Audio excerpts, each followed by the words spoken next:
This meeting will begin with the Tennessee Wildlife Commission. Hope everybody's having a good day. We'll start out with Commissioner Ford Little would offer a pledge and a prayer, please.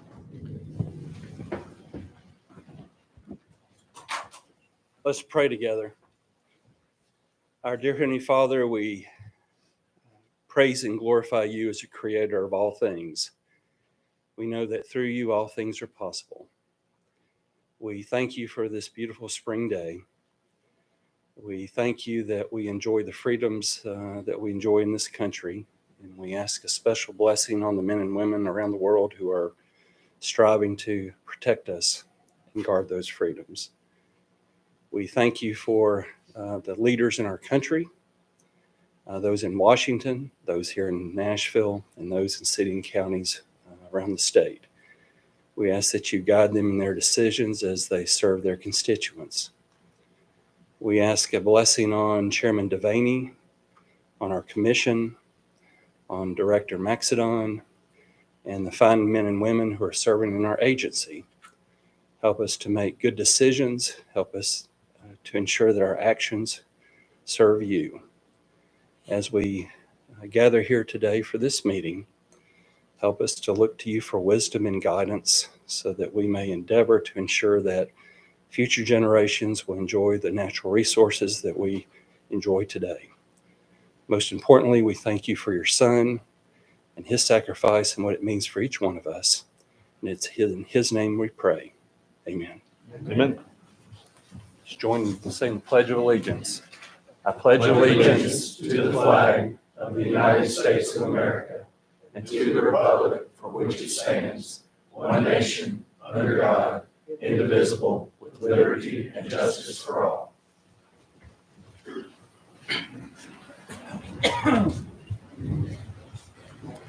Okay. Thank you, Commissioner. Thank you for that. We have a number of visitors here today, and I just want to briefly go through those. Thank you for traveling over here. And Mike Morrison, we have Phil Dawson and Beth Dawson, Brad Carrier, Ron Carrier, Ed Mayberry, Mike Butler. Oh, I just ran into one.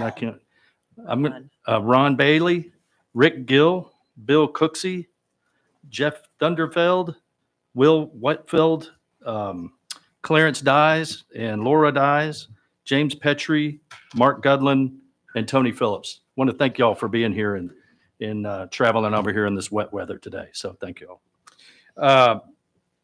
Miss Mary Allen, if you would please call the roll.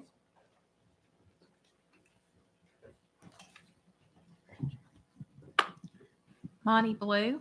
Here. Brad Box. Here. Stan Butt. Here. Greg Davenport. Here. Steve Jones. Here. Ford Little. Here. John McCarty. Here. Rosemary McElhenney. Rhonda Moody. Here. Chip Saltzman. Here. Haynes Torbett. Here. Bill Cox. Here. And Chris Devaney. Here. Chairman, we have a quorum. Okay. Director Maxidon, do you have a report for the commission today? Mr. Chairman. Good afternoon, Mr. Chairman, members of the commission, and good afternoon, members of the public. We've got a great crowd here today. It's good to see this many folks coming out to support wildlife and conservation.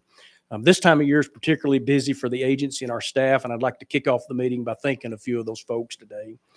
You'll see some of the slides there rolling as I go through this. Artillery dispatchers are a group who are often heard but rarely seen.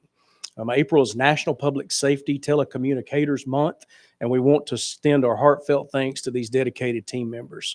They're a steady voice in critical situations. They're really the lifeline of our officers when we're out in the field, and they're an essential part of the agency's daily operations. They take a lot of phone calls from the public that comes into the dispatchers' lines before they actually put them on to the agency folks there. Their work often goes unnoticed by the public, but we see value in what they do every single day.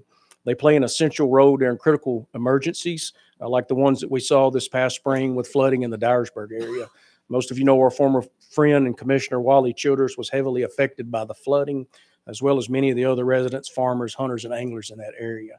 Our staff across Region 1 went out and assisted those folks. We're very proud of the work that they did out there, and our thoughts and prayers are continuing to be with Wally and his family and all the folks out in West Tennessee.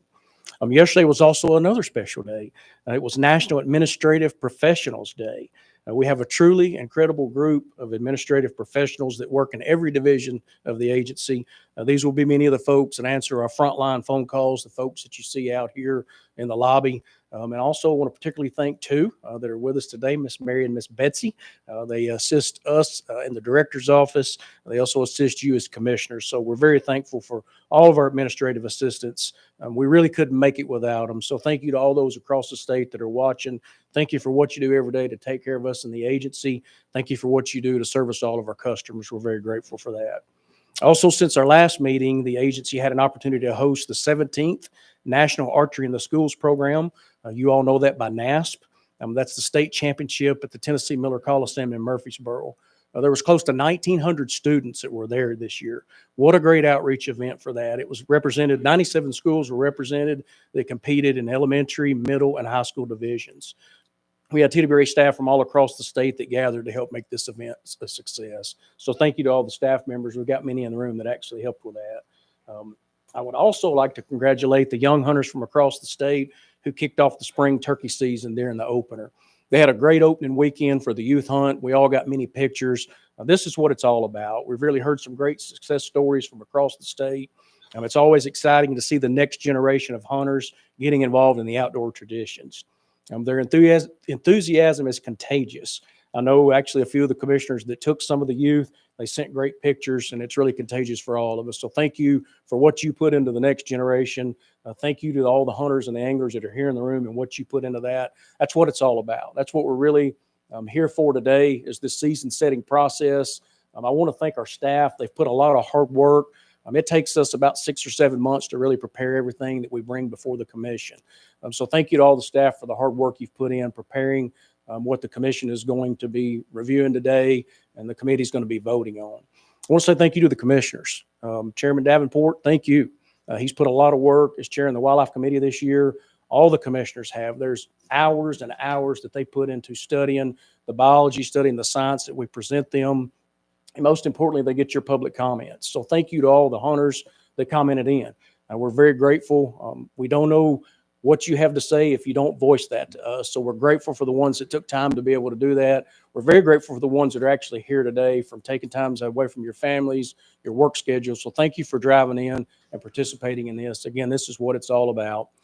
At that time, Mr. Chairman, that's all I have. I'm going to turn it back over to you. Okay. Thank you, Director Maxedon. I also just want to I mentioned all the people that are here, but man, I would be remiss if I didn't say all the organizations that are here too. And I'm probably going to miss some, but I know that we have Quail Forever here. We have the Tennessee Wildlife Federation here. We have UT Martin is here. We have the TFHA here. Thank y'all for always being here. And I'm probably missing somebody, but I would be remiss if I didn't say that. So thank y'all again for everybody being here today. Is there anybody else that have any announcements or anything they want to say, commissioners? Okay, well, we got a big agenda here, so let's get into it. Before I start and hand it over to Chairman Box, I do want to say for the record, Commissioner Bill Cox is going to be with us a little longer. We have a vacancy that hasn't been filled yet, so congratulations, Commissioner Cox. For this meeting, we are, for the record, Commissioner Cox is going to be on the Law Enforcement Committee, the Audit Committee, and the Fisheries Committee. So if we'll just please make a note of that. Commissioner Box, I'm going to hand it over to you for the Fisheries Committee. Thank you, Chairman. I would ask Chief Henegar to come forward and talk about the revision to Proclamation 2502 Sportfish. Thank you. Thank you, Chairman Box, and thank you, Commission, for allowing me to come today. In our preparations for the hunting and fishing guide, my staff noticed that we had a correction to the Sportfish Proclamation 25-02. This correction is not an addition of a regulation or anything. This regulation is for Lake Halford. We presented this at the preview in January, and then the proclamation vote of acceptance in February as well. So this regulation has been heard and voted on, accepted into the proclamation. It was just simply omitted from the final copy that was signed by the chair of the commission at the end of the February meeting. In discussions with General Counsel Grimes, he recommended that we go ahead and make the correction and bring it in as a new proclamation for this commission to vote on and sign off on that final proclamation. So we'll be changing the proclamation number to 25-08. And here is the red line copy, shows the edit that's going to be made. We'll strike Lake Halford from the group of lakes that have a no krill, no size limit regulation currently. And we'll add that as its own regulation with a 20 fish krill, 5 fish over 12 inches. So it's the same regulation you saw in January and February and was voted and approved. So we're just asking to approve the new proclamation 25-08 with this correction. Take any questions? Thank you, Chief. The Fisheries Committee includes me and Vice Chair John McCarty, Monty Ballou, Ford Little, Steve Jones, and Bill Cox. I would ask, are there any committee members that have a question or comment?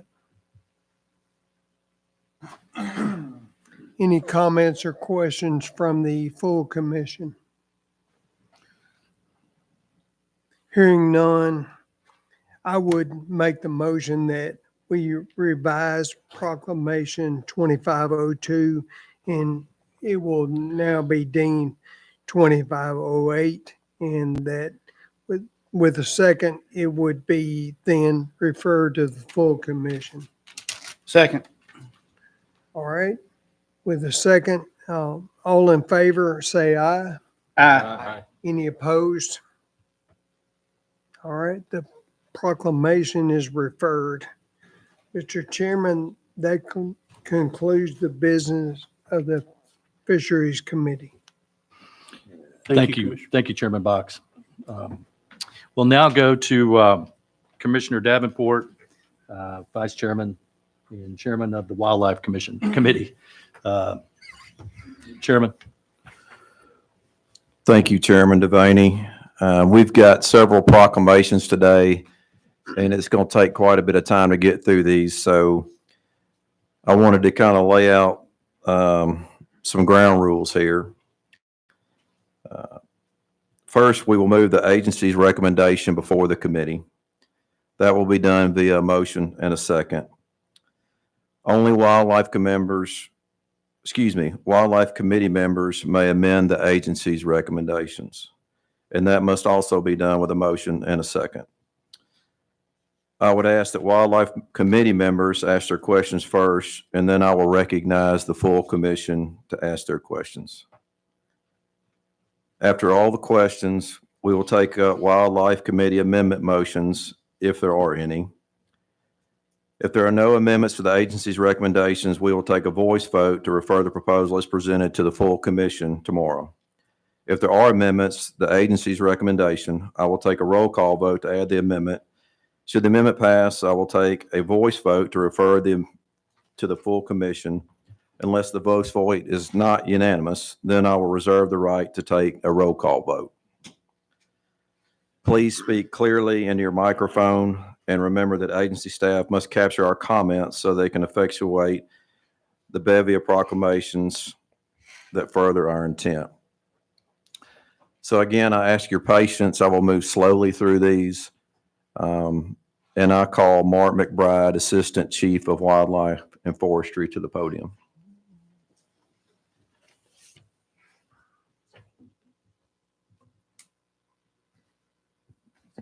All right. Thank you, Mr. Chairman. Good afternoon, commissioners. As Chairman Davenport said, my name is Mark McBride. I'm Assistant Chief with the Wildlife Division here. For this afternoon, I will be presenting the big game hunting season proclamation and then the migratory game bird hunting season proclamations, at which time Wally Akins, the other Assistant Chief in the Wildlife Division, will be presenting 2 proclamations to establish public hunting areas, and finally the WMA proclamation. I do want to note that we have brought 4 changes from our recommendations back in March. We will highlight those when we get to those points in the presentation. There's also 1 new agency recommendation that we'll be showing today since we previewed these in March. And as a reminder, commissioners, when you're looking at your red line proclamations, there are clerical edits in there. There will be some red line proclamations that we don't mention today, but everything we're going to discuss are the things that are substantive. So before I get into the big game proclamation, I just wanted to give a little overview of the public comment. First of all, I wanted to say thank you. Thank you to you commissioners. Thank you to the public. We had a good year of public input. We received a lot of different opinions and thoughts. I just wanted to add a little context of how we use this public input. So this is not a poll. It's not a scientific survey. This is just reaching out and getting public input. So we're not necessarily counting fors and against. We're looking at overall sentiment. What does the general public think? We're looking to see if we missed something. Is there a piece that we didn't think about when we were creating these regulations? And one of the reasons we do this is there's a motivation bias, right? If someone wants change, they're much more motivated to come tell us about it.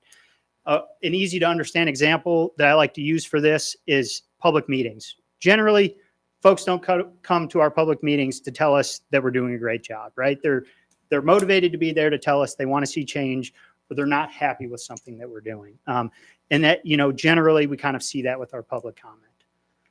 So as we go through each proclamation, we'll provide some more, in-depth specific overviews of the public input, but just at a high level, we received 384 online comments and 24 emails during our established public comment period this year from the March meeting until April 16th. Since that period closed, we've also received over 40 emails.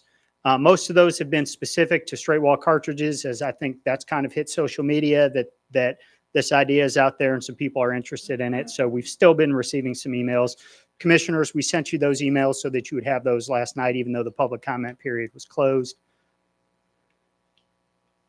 Staff reviewed all these. We went through, we read every single comment to understand all the different thoughts and perspectives out there. And again, as we get to each specific piece in the proclamation, we'll kind of provide a little more in-depth summary of what we saw in that public comment.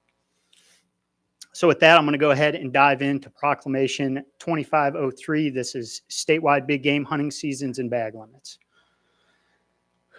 We are not bringing any changes from what we previewed in March. You can see the order of the species, which I will go through there.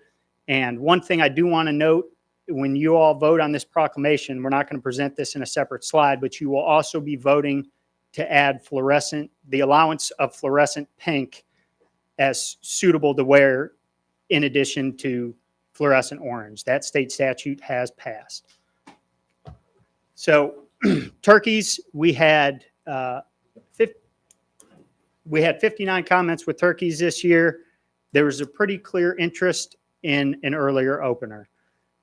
So we will show a quick slide kind of about the pros and cons of starting later versus earlier to hopefully give you a little background on the different perspectives there.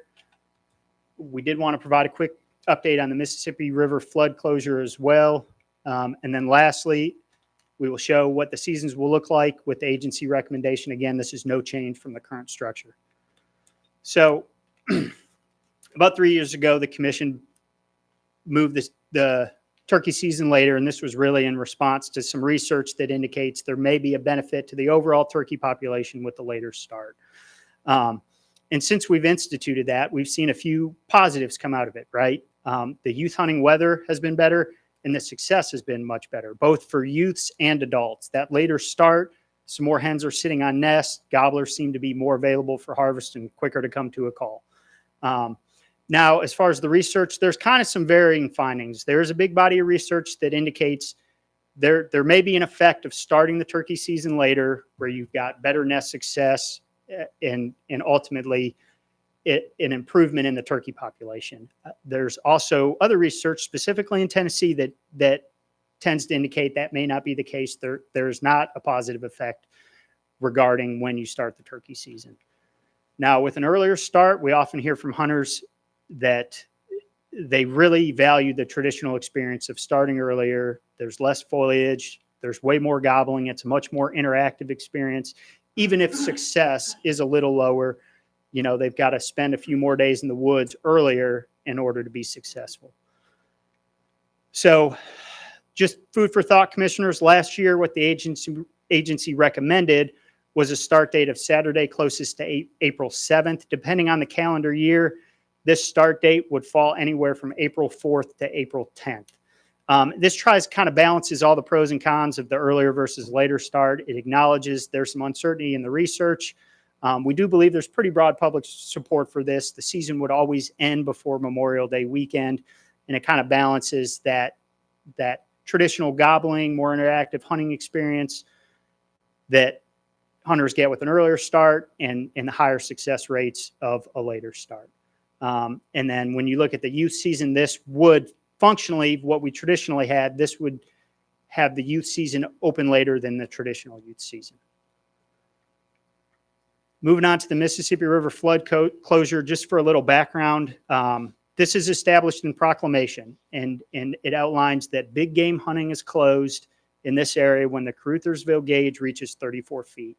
And this was put in place to protect wildlife that was concentrated on high ground and really had no way to escape when the river reached that level and above. And the proclamation also outlines that the closure is lifted when the river drops below 34 feet. So looking at the gauges, the river is predicted to drop below 34 feet at noon tomorrow, at which time this closure will be lifted. So with that, I just wanted to put up our map of our turkey management units before I show the seasons. Just as a reminder, these are the units that we created last year. This is where we're monitoring and managing the turkey populations going forward. This is where we'll be setting hunting seasons going forward. At this time, all of the seasons across each unit are the same.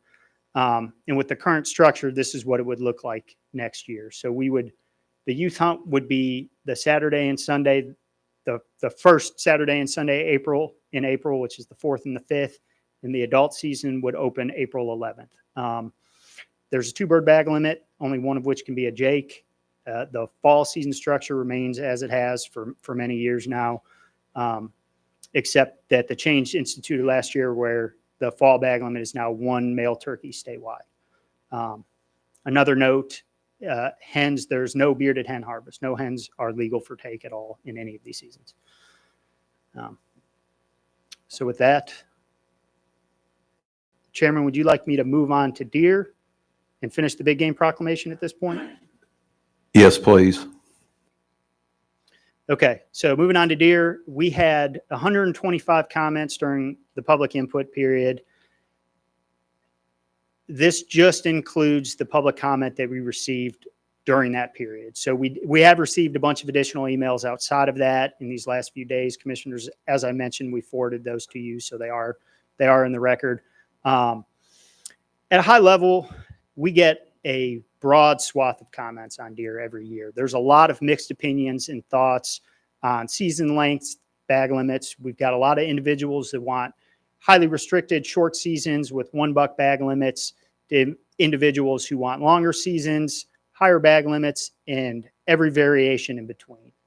We generally get a pretty broad perspective from the deer hunting contingency. And we feel that our current regulations kind of take all that, balance it as best as we can, and try and make everyone the least amount of unhappy. And so another thing we saw during this comment period is there's kind of this coordinated effort for straight wall cartridges.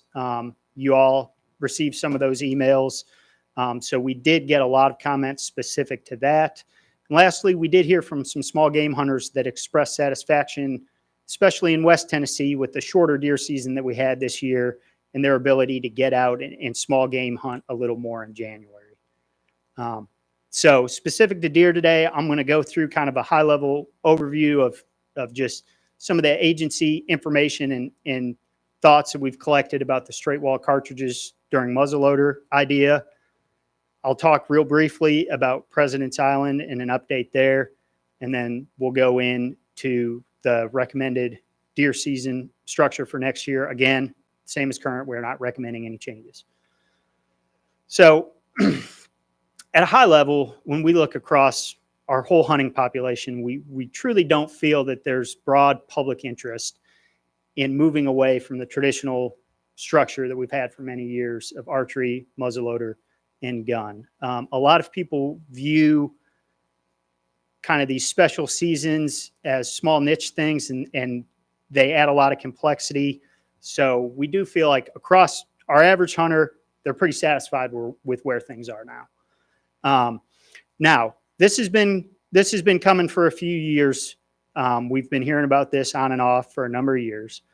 And so during our adaptive harvest management process last year, which I've outlined multiple times up here now, it was a stakeholder heavy process. We had focus groups, we had multiple public meetings, we created public input surveys, put them online, put videos online to garner feedback. And we asked this specific question through that process because we knew there was some interest in it.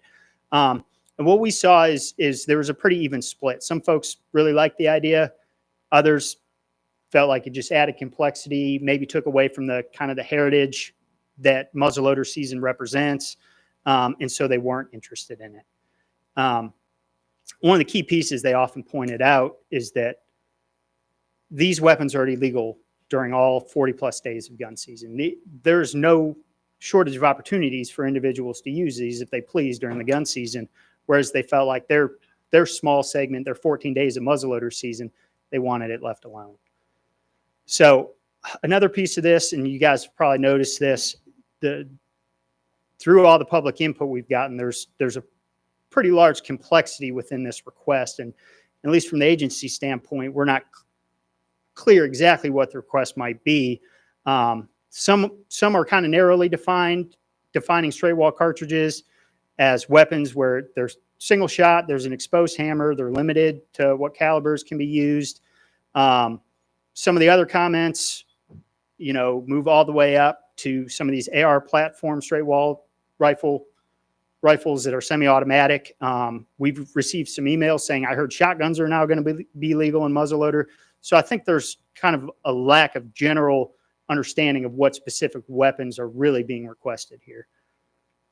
And I did want to mention some other states' experiences. Mississippi and Louisiana have been mentioned in this a lot. And we talked to their deer biologists. And some of the lessons that we heard is one is the slippery slope argument is probably valid here. If you look at Mississippi, they started with narrowly defined weapons at the request of a few individuals. That's grown through the years. They've got a very small segment now where it is limited to these primitive weapons, but on private lands in most of the state during their primitive weapon season now, it's weapon of choice. So any rifle you want. Some of the other state individuals we talked to did note that you will likely see essentially all muzzleloader use fade away. One of the gentlemen we talked to said, you can't even give a muzzleloader away. No one uses them anymore. They've all moved to these straight wall cartridges. So something to consider there, commissioners. I mentioned back in March that President's Island had its first CWD detection. And so we had found this information out, I believe, 2 days before the March meeting. So we wanted to go gather some more information and really come up with a game plan. So just a little background, it was a 3.5-year-old buck that was harvested on the December hunt at President's Island. This was obviously the first detection, and since 2019, we have tested 68 deer that have come off that property. So we are fairly confident that prevalence out there is extremely low. So at this point, we are not recommending any regulation changes to President's Island. Obviously, we're going to highly monitor things and try and get a full understanding of the prevalence out there.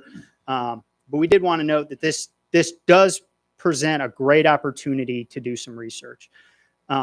President's Island is a semi-closed population, meaning a lot of those deer stay there. It's somewhat insular right? It's highly managed for older age class bucks. So it's a good opportunity to learn how the disease impacts the population in a somewhat confined area. So on the bright side of things, we could learn a lot about CWD in this area. So wrapping up deer, I just wanted to put this up here as a reminder. These are the new deer management units that you all approved last year. Those will remain the same. These will be our somewhat traditional seasons that we've had for a few years. I'm not going to go through each piece of that. Some of the highlights, the statewide buck bag limit will be 2 across the state. If you are in a county that has a CWD positive detection and there are 18 of those, earn a buck will apply to that county. And for every antlerless deer that you take and submit for testing for CWD, you will be eligible to take another buck. Okay, moving on to elk. We had very few comments on elk. I'm just going to hit the highlight. Our recommended change is kind of a administrative one. So we're proposing a slight change to one of the elk hunt zones. There was a 3,800 acre right of way that we had an MOU to access. That property has been sold, so we need to remove that from elk hunt zone 6. So hunters will no longer be able to access that piece. Lastly, bear management. We received 22 comments on our proposal to shift days in bear hunt management zone 2. Most agreed with this proposal. And so just as a reminder, commissioners,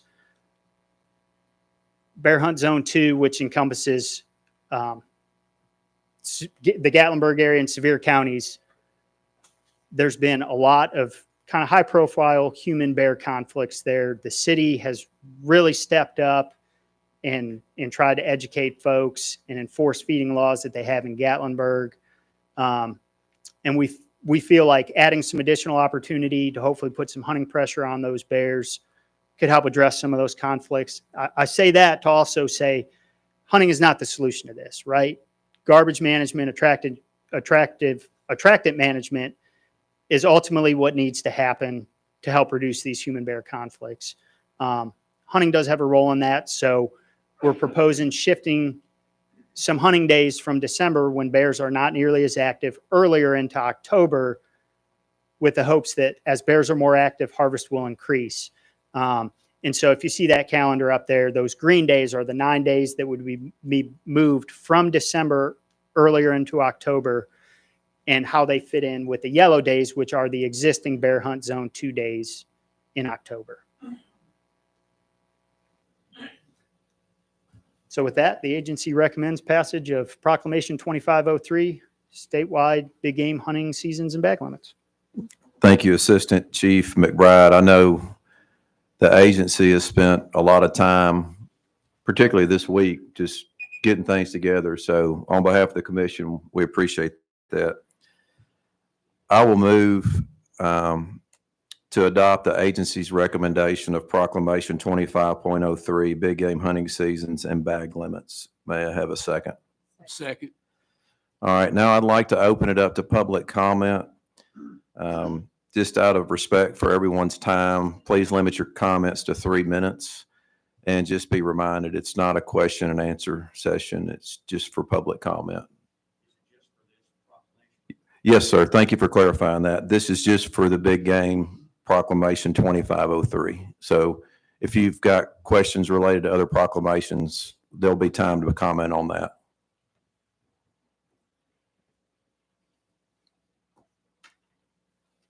Yes, please just state your name and where you're from, even though we already know.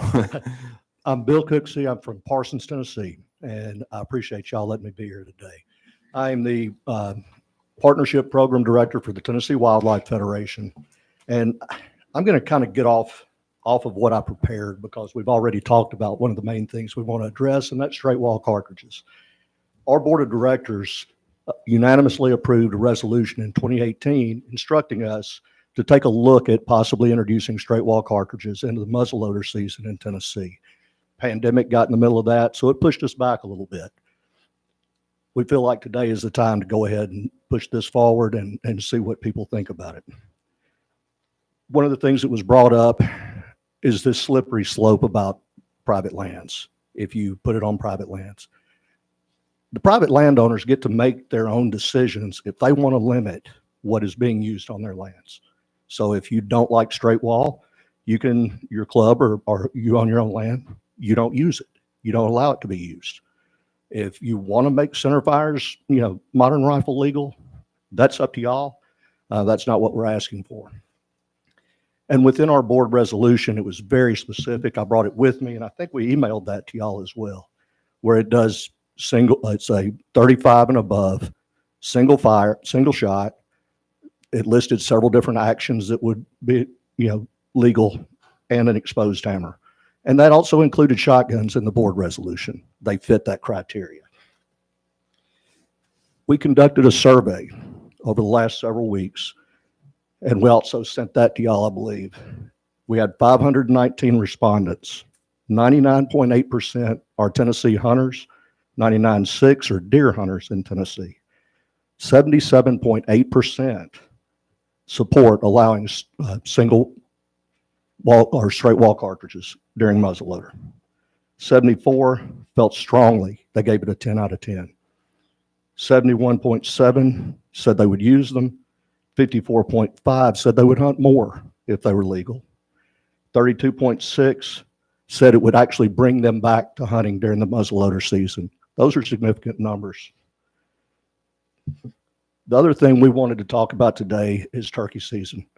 As y'all are very aware, several years ago, you moved the season back a couple of weeks in an effort to improve reproductive success. I was a fan of that at the time. Since then, research by UT Knoxville, funded by TWRA, shows moving opening day 2 weeks later had no impact on reproductive success. Because of that, we support a compromise which would move the season 1 week earlier and result in the youth hunt being back when the regular season once open. That's it. Good timing, Mr. Cooksey. Any other comments from the public? Yes, sir. Please state your name and where you're from. My name is James Petrie. I'm from Jolton, Tennessee in Cheatham County. I'm here also in support, sorry about that. I'm also in support of the straight wall cartridge allowance during muzzleloader. I have been in some way, shape, or form emailing the commission and also the agency about this for quite some time. And I would like to take a moment to read this. Allowing private landowners to hunt with straight wall cartridge firearms following the conclusion of archery season represents a balanced, responsible policy shift that supports property rights, hunter participation, and sound wildlife management. This change would not undermine any conservation goals, public safety, and in fact would help revitalize the hunting tradition in Middle Tennessee. From a ballistic standpoint, straight wall cartridge firearms are not superior to modern muzzleloaders in terms of range of power. In many cases, their effective hunting distance remains within the same general parameters, making them comparable in field performance and conservation ethics. This simply eliminates any concern that straight wall cartridges would create an unfair or overly efficient harvest advantage. They simply offer hunters who may be uneasy or unfamiliar or have quit hunting during muzzleloader season an additional way to hunt and make ethical harvest, and would not disturb someone else on their own private property who would decide to hunt with a muzzleloader. Many hunters, especially newer ones or those returning to the sport, will find muzzleloaders intimidating to use and a steep learning curve involving loading, maintaining, and safely firing these firearms. Muzzleloaders also tend to be more temperamental in diverse weather conditions and can require specialized cleaning and storage practices. Straight wall cartridge firearms, by contrast, offer a more accessible and user-friendly platform. This would lower the entry barrier for participation, especially for older hunters, those with disabilities, or youth who may struggle with the technical demand. Regarding private property rights, private landowners should retain the right to manage legal hunting practices on their own land without excessive oversight from state government agencies, particularly when such practices pose no demonstrable harm to conservation efforts or public safety. Mandating the type of firearm used on private land after archery season, especially when the tool in question presents no additional biological or ethical risk, ventures into unnecessary regulation of private property owners. Additionally, allowing these types of firearms to be used does not cause an unnecessary burden to law enforcement to enforce rules on private property owners. with private property owners not having to purchase hunting license, there's no loss of revenue. And this will not cause any conservation fund issues.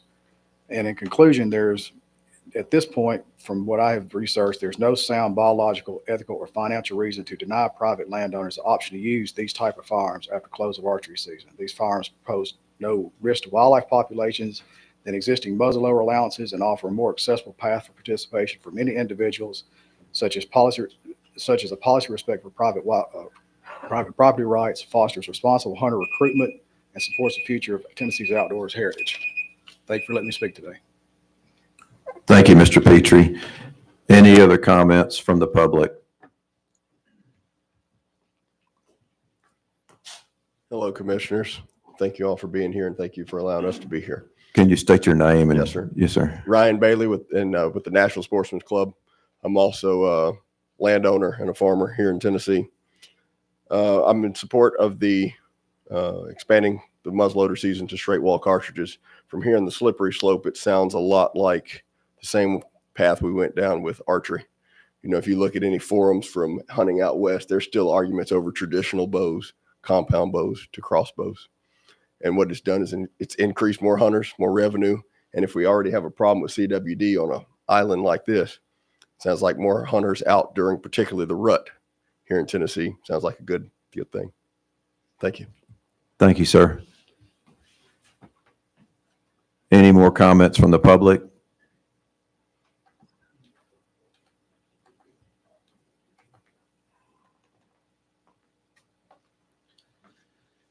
Commissioners, my name is Mike Morrison. I live in Arlington, Tennessee, on the west side of the state. Most of my hunting, 90% of it, is in Fayette County, in Haywood County.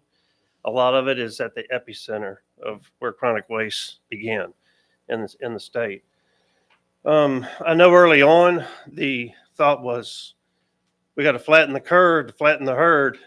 So I just want to say mission accomplished. I've been hunting there for 30 years. And I used to see 30, 40 deer a hunt. And now it was very unusual.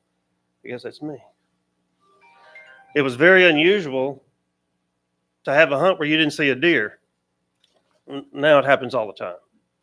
So I know that there is some talk in the future of extending the hunt a month or two out from where it is now. I don't know if that's just to kill more deer, to try to alleviate the herd even more. But it has also flattened the number of hunters. The days of a train of hunters on Highway 64 headed to the woods opening day, that's history. So a lot of these people have moved on and they're doing something else now. Or they kill a deer or two and they're done. Or they wait for the results to come back so they know whether or not they're going to throw the deer or eat the deer. I don't think extending the season is going to cause a lot of people to keep hunting and keep shooting more deer based on what I've seen. And after 30 years, I have seen it all. And I still hunt hard. But I also hunt small game. And I have a squirrel dog. And I have friends with rabbit dogs. And after 3 months of hunting, we really enjoy getting those out, getting the kids in the woods, teaching them.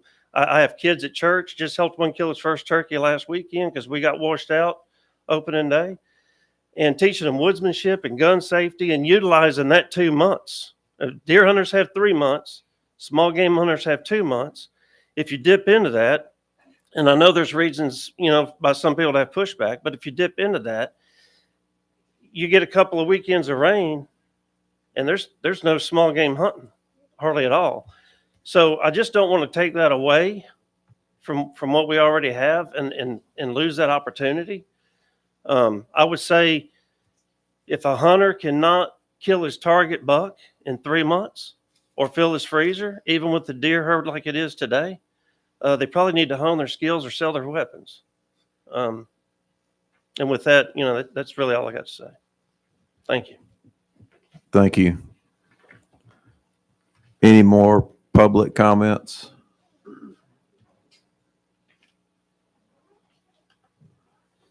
All right, seeing none, I'd like to open it up for discussion with the Wildlife Committee.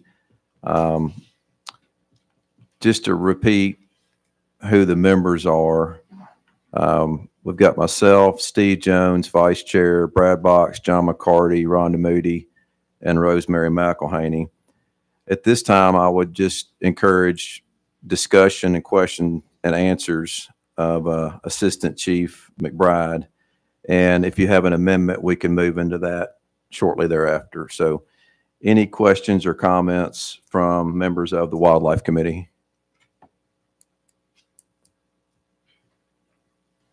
Commissioner McCarty. I would say a little bit of experience I have towards the straight wall idea that's on the table. I've hunted in Mississippi for over 25 years and bought the 4570. It lives in my safe. Shortly thereafter, they opened to all weapons. And I've got one if anybody needs to buy one, because that's where it's been. I wouldn't go towards a straight wall without thinking there's at least that possibility that we go to all weapons. But I would hate for everybody to go out and buy a bunch of new guns and then not need them. Thank you, Commissioner McCarty. Anyone else from the Wildlife Committee? Commissioner Box.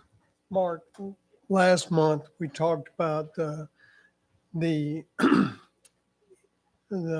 requests and concerns raised by deer processors, and the statements they make are people generally kill a bunch of deer opening weekend and they kill a bunch of deer over Thanksgiving.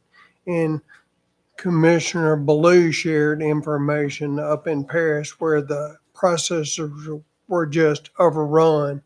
And I personally, I drove to 3 different places before I could get someone to take my son's deer. So do we have an option to try to give some relief to these processing companies? So this issue came up when we were doing the adaptive harvest management stuff, particularly in the focus groups, that the idea that processors are just being overwhelmed. So when we went to the public meetings and the public input tool, we asked a specific question about having a short split in the season after the opening week of rifle season. If we were to go back into archery for, I think our proposal was for 2 weeks, and then open rifle season back up, just to have a period where those processors could catch up. We also asked about traditional start dates, because that idea has been thrown around that maybe if you move the traditional rifle opener away from the week of Thanksgiving, there won't be as many people, traveling and off to visit their families, and you won't have that big surge on that opening week. Now, when we took those ideas to the public, it was pretty clear on both of them that there was not a desire to mess with hunting seasons to alleviate what hunters felt like was a market issue and not a hunting regulation issue.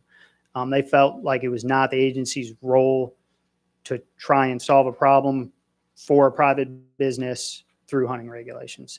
That's just what we heard from the public. But we had about 800 comments on both of those specific proposals, and from both sides, at least related to those 2 thoughts, there was not interest from the public in moving those things. I'm not, I don't know if there's a hunting regulation that will really address the problem, to be honest. I'm not sure, because whenever that opening week of rifle is, processors are going to be swamped. An idea that we were talking about this morning was, part of these R3 efforts are these what are called field to table programs, where they actually teach people to hunt, but also how do you process your animal, then go in, clean it, cook it, package it, all that. And so, as a first step, getting more good educational programs out there on how to field dress and then process your own deer. I know Kentucky Field is like their agency version of Wildcast, and we may even have this for Wildcast, but they've got a couple really good in-depth videos about how to process a deer. So as a first step, we might look at educational and getting people to understand you may have a problem finding a processor willing to take your deer. in selling some of that, hey, this is part of the hunt, part of the process idea, especially with new hunters. Thank you, Commissioner Box. Any other comments from the Wildlife Committee? Mark, I've got a question about CWD. It looked like to me that we just found it after it had kind of gotten to a point. And that's no criticism. It's just the reality of what happened. What are we doing to check counties in our state that there's no known suspicion of it? Do we test out in East Tennessee, or like it seems like one of the things about CWD is if you can catch it in its infancy, you can manage it better. And it almost had metastasized in Fayette and Hardeman County. Could you kind of describe that a little bit? And I hate to hit you cold with it. It just kind of came to mind. So Yeah, no, I actually, we deal with this a lot. So we use what we call a risk-based surveillance system.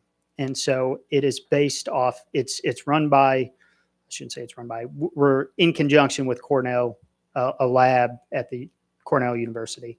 And it's a model that includes us and other states and where they're detecting the disease. And it sets county quotas based on how close the disease is to those counties in our state and other states.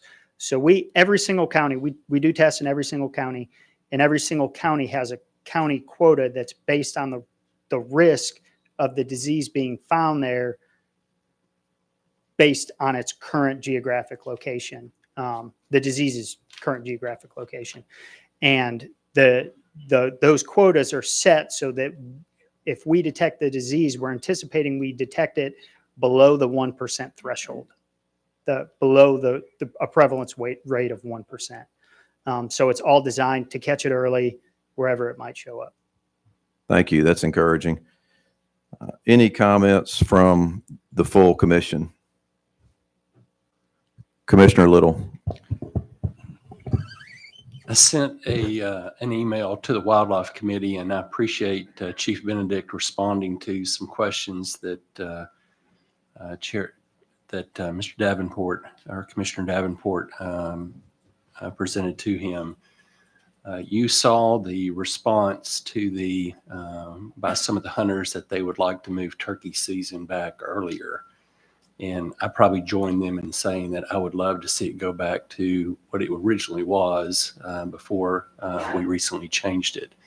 But at the same time, I understand that there's a reason for us to move it a little bit later based upon, I guess it's a professor in Georgia that did a study and determined that there was some benefit from the hens being bred early in the season, and it would help your population. I think we all know that I guess a Tennessee professor, or there was some additional research in Tennessee that did not bear that out. So there's a difference of opinion between professors. Big surprise about that. But I think in the past, at least, and I've only been on the commission for a year, we have tried to be science-based, at least in the last year, and I'm assuming before that, and then be thoughtful to what the agency has recommended. And the agency, through Chief Benedict, has suggested that we start turkey season on the Saturday closest to April 7th rather than the second Saturday in April. Now, that's not going to satisfy all the 58 or whatever number of hunters that responded, a large number of which would like to start earlier. But at the same time, I think it accomplishes several things. It accomplishes having the juvenile hunt with a little bit later so that you have warmer weather and you have a better turnout for the juvenile hunt. That compromise, if we started the Saturday closest to April 7th, we still accomplish that. It accomplishes the fact that we don't start turkey season too late. And I think there was some discussion during our last meeting that here in 2-3 years, you're going to see that date move a week or two later into April, and that'll be pretty disappointing for a lot of hunters. If we stick to the recommendation that Chief Benedict provided to us, it would give us some certainty from the standpoint of our surveying that goes on and for hunters to plan if we indicate that's going to be what we're going to do. And then I think it also allows us not to push the season too late, because if you're a turkey hunter like I am, you basically stop. The turkeys stop calling when you get into late May, and there's not much activity. So really, you push it too late, there's really no reason to hunt. It gets hot, snakes come out, which I'm not crazy about. And more importantly, the turkeys aren't moving and they're not calling. So you really, the last week or so, there's not much activity anyway. And so what I would ask the Wildlife Committee to consider is, let's follow the agency recommendation of the Saturday closest to the April 7th. And I think that's consistent with what we've done in the past. I recognize and respect the fact, because I was one of the folks on the commission last year, that we moved it to the second Saturday. But I don't think, at least from the feedback we're getting from the hunters, from listening to what the agency has recommended and considering what would be a reasonable compromise, that that's necessary in order to, in effect, help our turkey population. We can still accomplish both things and follow the agency recommendation. So I'd ask the committee to consider that rather than the current proposal. Thank you, Commissioner Little. Mark, could you repeat the agency's recommendation for last year and the agency's recommendation for this year, just for clarity for the full commission? Yes, sir. So last year, the agency recommended the Saturday closest to April 7th. This year, the agency is recommending what our recommendation was changed to last year, which is the second Saturday in April. Thank you, Mark. Any more comments from the commission? Commissioner Ballou. Yeah, what kind of numbers have you got this year for the forest? I know last few years, we've killed around 37% of the total harvest the first 3 days. And I can say in the Midwest area, you can find a study that'll say whatever, for and against the dominant bird theory. I'm absolutely for the dominant bird theory. And you can prove it by polls on the ground, that we've got more birds are gobbling. And I will tell you this, Commissioner, just a safety note, snakes are out right now. I've had a couple close calls. I would put your boots on right now from the knee down. But, I think we're all about consistency. And, I think we're headed in the right direction. We want to be conservative with our turkey population. That's the reason we're lowering the limit. That's why we're pushing the season back. That's why, we've got a high level of success rate right now. How many birds are killed in the first 3 days this year so far? I forget the exact number. It was down very slightly from the last 2 years. So it's somewhere around 35 to 38%.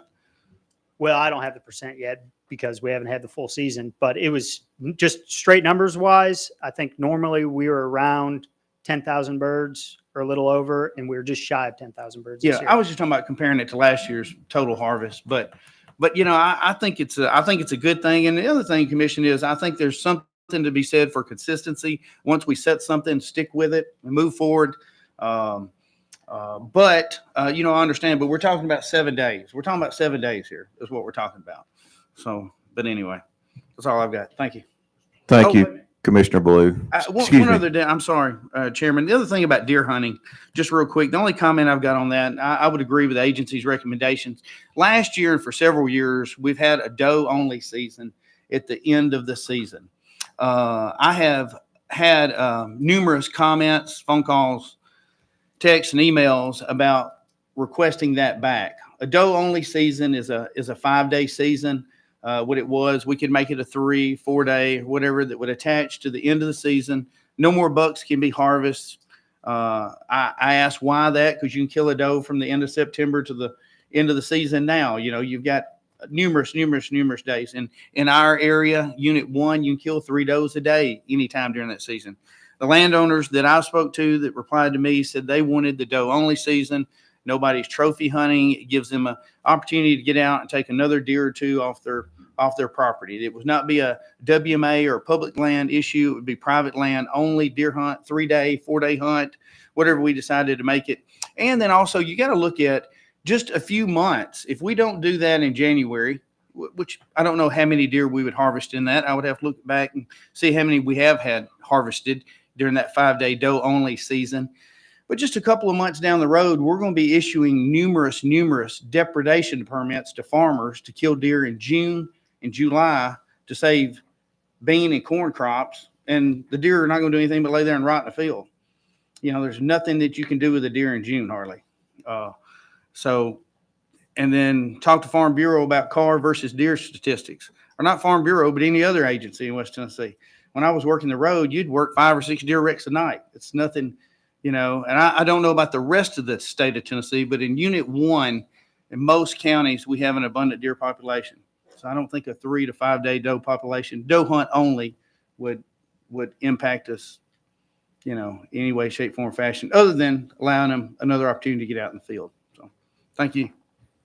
Thank you, Commissioner Blue. Any other, Rhonda?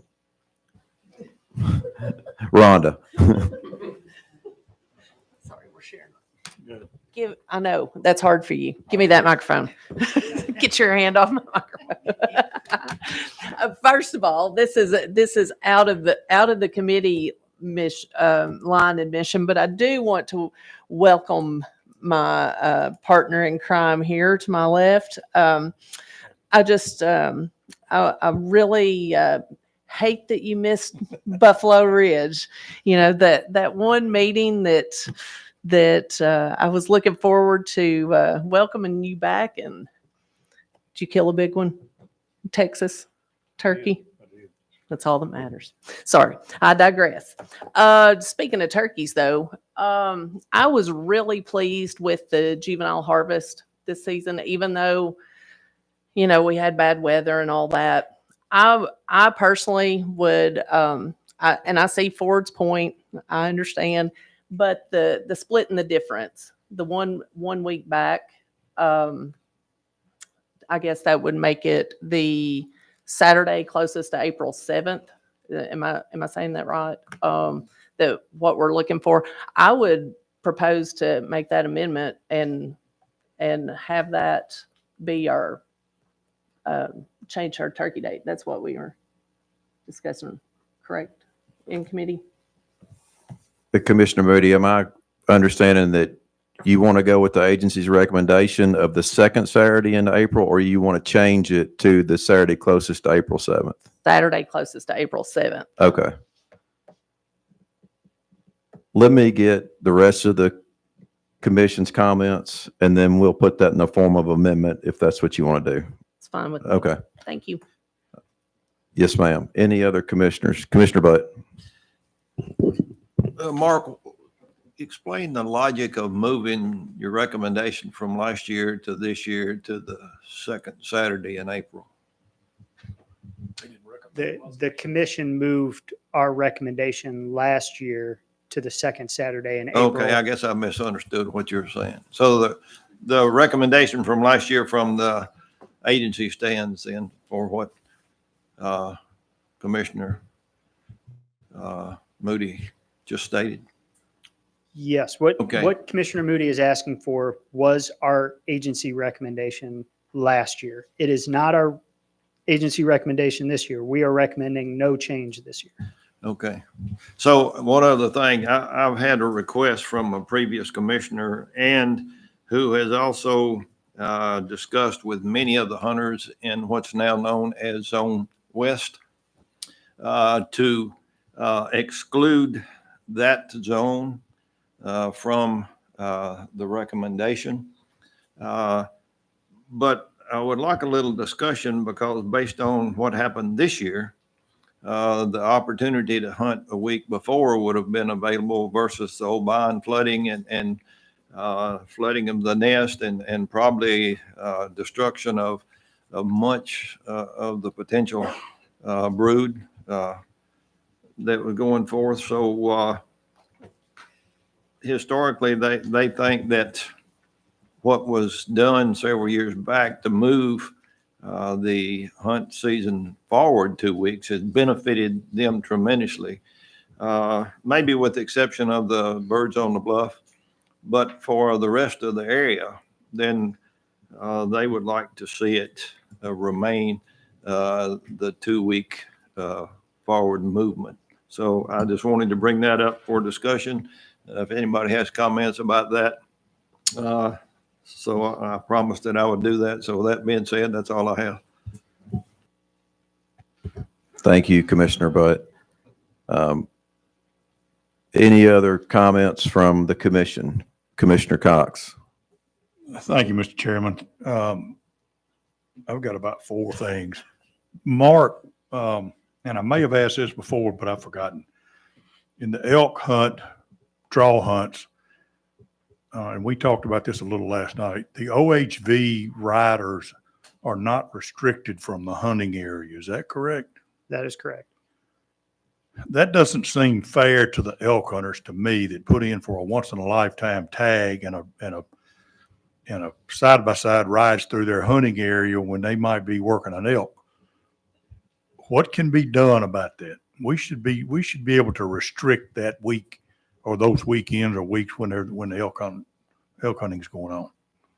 I believe when we had the discussion before, because we talked about this last year, and the Region 4 and North Cumberland wildlife managers that we talked to outlined that they have not had any conflicts with OHVs and elk hunters. And I believe they didn't feel that it was really necessary where guys are elk hunting versus where those OHV trails are.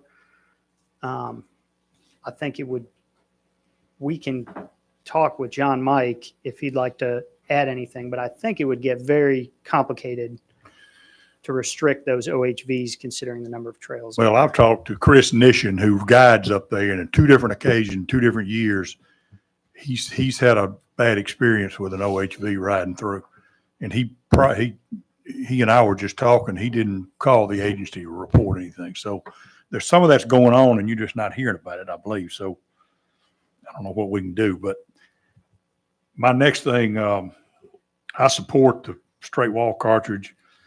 You know, the slippery slope and the what ifs and all of that. You know, you could brainstorm that from forever. You deal with those kinds of things as they come up. Mississippi did this years ago, and I talked to Dr. Polis was the director down there, and I called him and talked to him about it, and the hunters liked it. He felt like they had more participation, and you know, I asked this question of this gentleman. I said something about compound bows. The archery people showed up when we were going, not compounds, but crossbows. And they were against crossbows because it would ruin the sport. And I asked them how a man on his farm over here hunting with a crossbow, and you're on your farm down the road, how is he negatively affecting your hunt? And I'll ask that of anybody in here. If I'm shooting a 30-06 and you want to hunt with a Hawken 50 caliber, how am I disturbing your hunt? So the people that say you'll ruin the muzzleloader, if you want to hunt with a muzzleloader, hunt with a muzzleloader.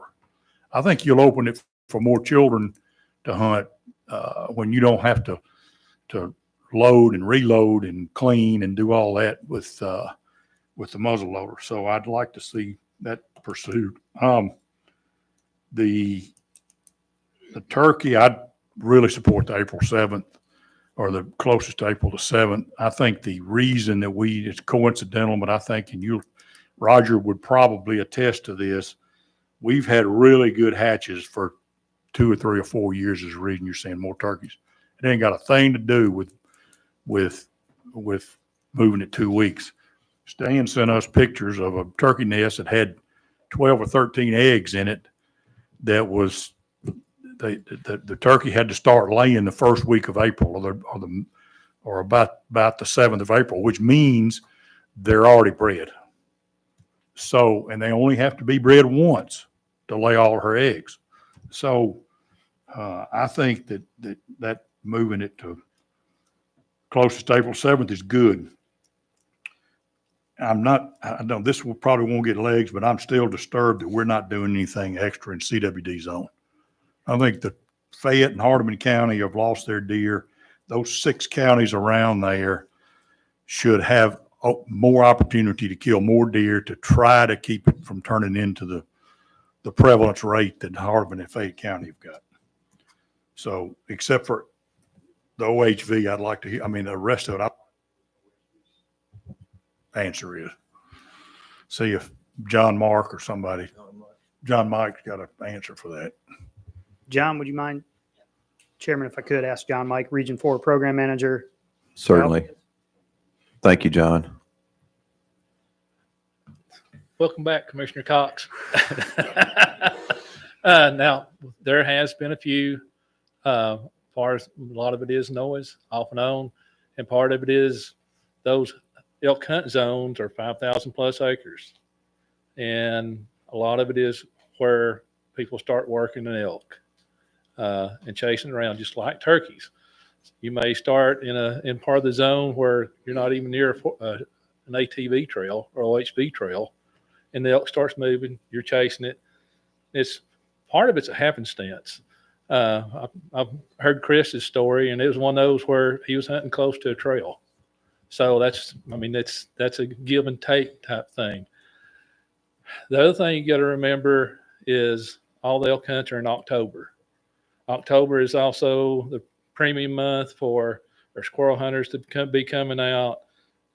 We got all the OHV riders themselves that come out because all the colors are starting to come out. We've got folks riding Jeeps. We got folks riding mountain bikes. We got people out hiking. North Cumberland is truly a multiple purpose outdoor recreation WMA. How many acres are in the OHV riding area? 200 some thousand acres. 200,000, and we can't limit 5,000 acres for the No, I elk. said the elk hunt zones It's 5,000. are around approximately 5,000 apiece. How many total? What we got now, Mark? 7, 8? No, 10. 10. So it'd be almost 50,000 acres. And Okay, and that leaves them 150,000 acres that they could ride. Part of the elk hunt zone is or through some of the major trails. The Sunquist unit, and also if we were to shut it down, we'd have to be prepared to talk to the county commissioners and other representatives fine. because of the tax revenue they get from OHV. Yeah, I just think it's unfortunate that a guy gets drawn for a once in a lifetime tag up there to hunt an elk, I understand and completely. his hunt gets ruined I understand. when there's something we could do about it. So that's well, all I have. Thank you. Thank you, sir. Yes, sir, Commissioner Cox. I'm going to break a little protocol too as a wildlife committee member. I'd like to just state the opening days for the year 2026 to the year 2030. I'm going to go with the Saturday closest to April 7th, and then the second Saturday in April.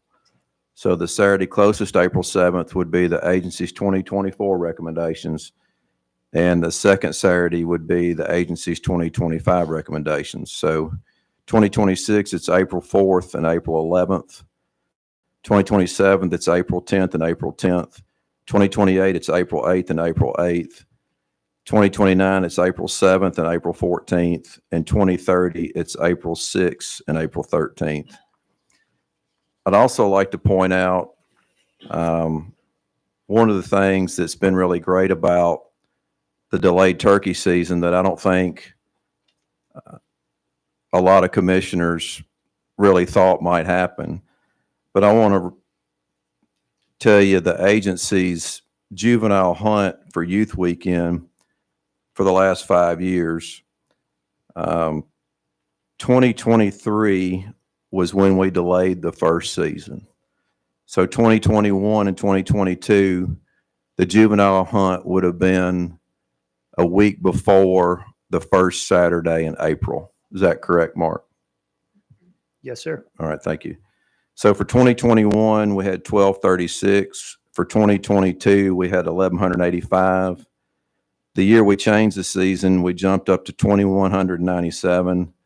In 2024, we had 2382. And then last year, we dropped to 1843. Of course, a lot of that was the West Tennessee harvest because we got 14 inches of rain.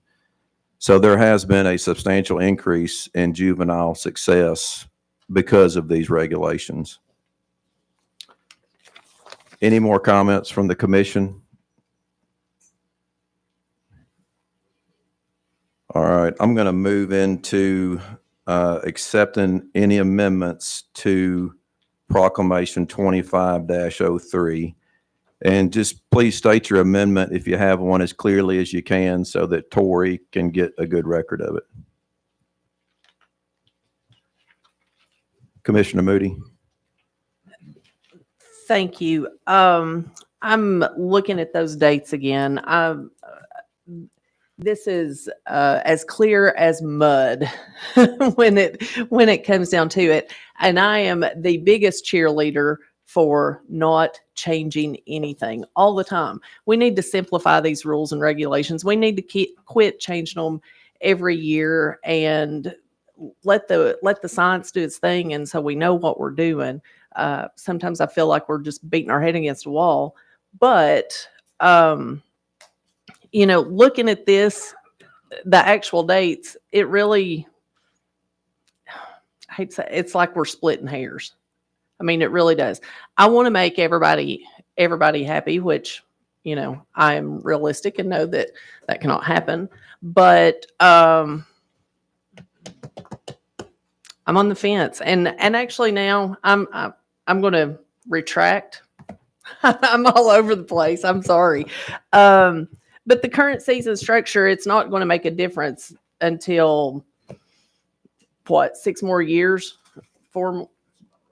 Yeah. It makes a difference next year, and it makes a difference in 3 years and 4 years. But then it's the same in part of them. I gotcha. Okay, so my amendment then would be, since it is next year and continuing on, I think that gives us the base that we need to look at the science and everything. So would be last year's recommendation from the agency to move to the closest Saturday, closest to April 7th. That is correct. That was our recommendation last year. Thank you, Commissioner Moody. Tori, do you have that down? Okay. Do I have a second from the Wildlife Committee? Second. All right. John McCarty. Okay. So I've got a second. Any other discussion on the amendment to start turkey season the Saturday closest to April 7th? Did I get that correct?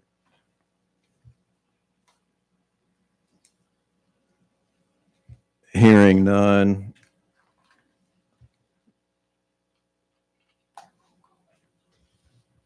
All in favor, say aye.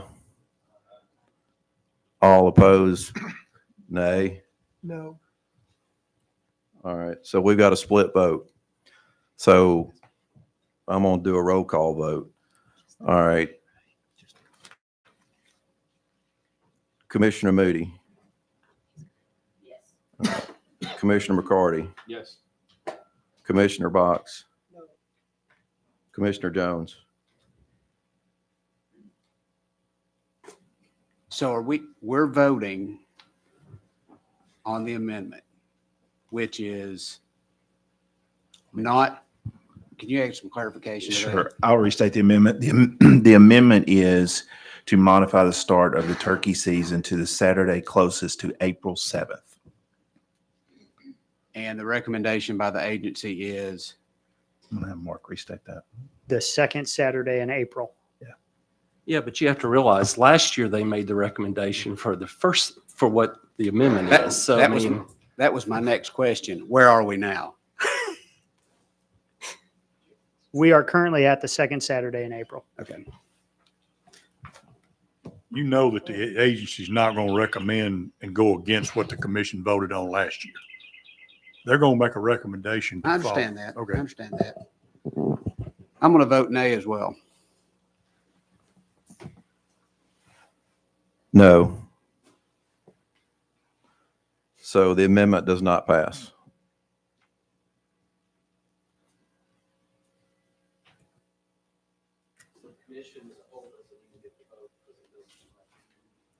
You'll have an opportunity tomorrow if you'd like to bring that amendment during full commission day. All right, any other amendments from the Wildlife Committee related to Proclamation 25-03?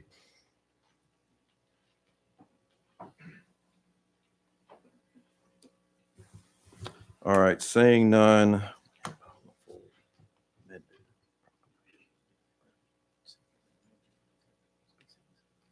Right. So does anybody have any amendment to amend any other species like whitetails as it relates to 25-03 elk, bear, Only big game. big game? Yes, sir. All right. Now we will call a Wildlife Committee vote to approve the amended proclamation 25, excuse me. That's correct. Excuse me. We will call a committee vote to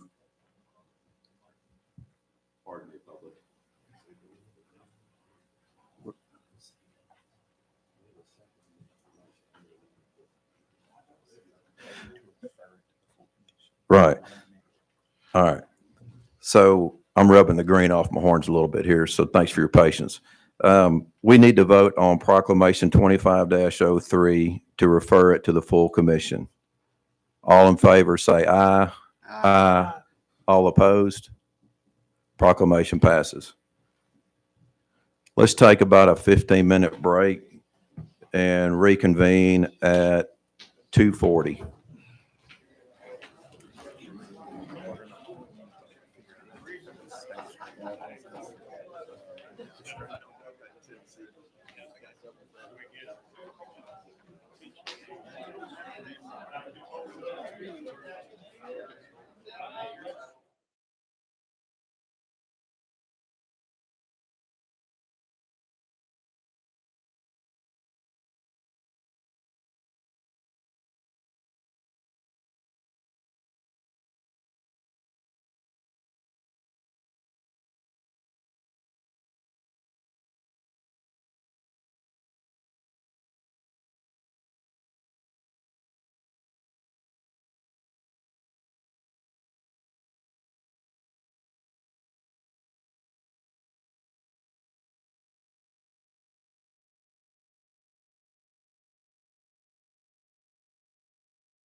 Commissioner, and I'll pass it to Chairman Davenport of the Wildlife Committee.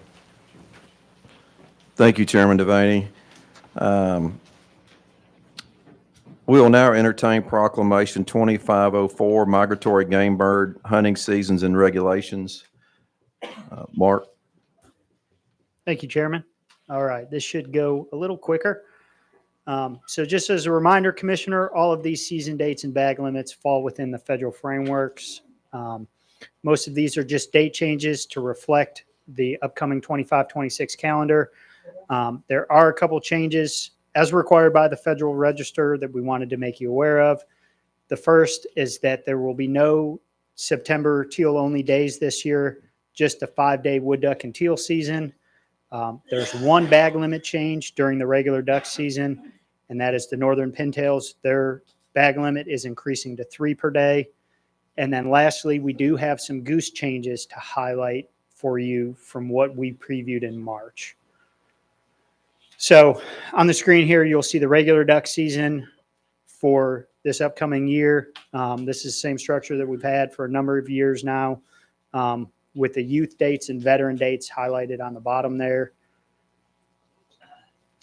Moving on to the dove seasons. Again, this is the same structure that we've had for a number of years. It's 90 days of dove hunting with a daily bag limit of 15 birds. And then finally, I wanted to highlight a couple changes that we have made to the goose seasons. So the dates that I have highlighted here are where we, in short, there was kind of some confusion around how the youth and veteran days counted towards the allowable days of take that were allotted from the U.S. Fish and Wildlife Service. So we cleared that up, and as we understand it, we can actually run these goose seasons a little longer. So all of those dates highlighted there have been changed from your red line proclamations and what you saw in March. We did have one additional day to play with Canada goose brand and snow geese, and so you can see we tacked that on to the October portion of the season. Guys are mostly hunting resident Canada geese at that point. And then once all of those hunting seasons have concluded, the light goose conservation season will run February 15th to March 31st. Wrapping this up, we have the sandhill crane season. Again, this is the same structure that we have every year. The season runs 60 days from December 3rd until January 31st, with the 3-day closure in the southeast part of the state for the Sandhill Crane Festival. So with that, the agency recommends passage of Proclamation 2504, Migratory Gamebird Hunting Seasons and Regulations. Thank you, Mark. I'll move to adopt Proclamation 25-04, Migratory Gamebird Hunting Seasons and Regulations. May I have a second? At this time, I'd like to open it up for public comment. Please come to the podium and state your name and just be cognizant of others' time.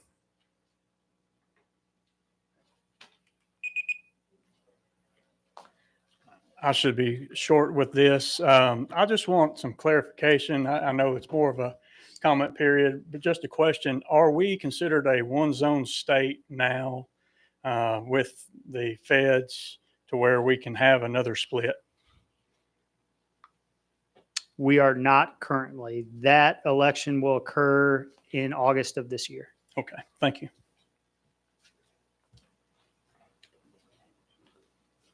Any other public comments?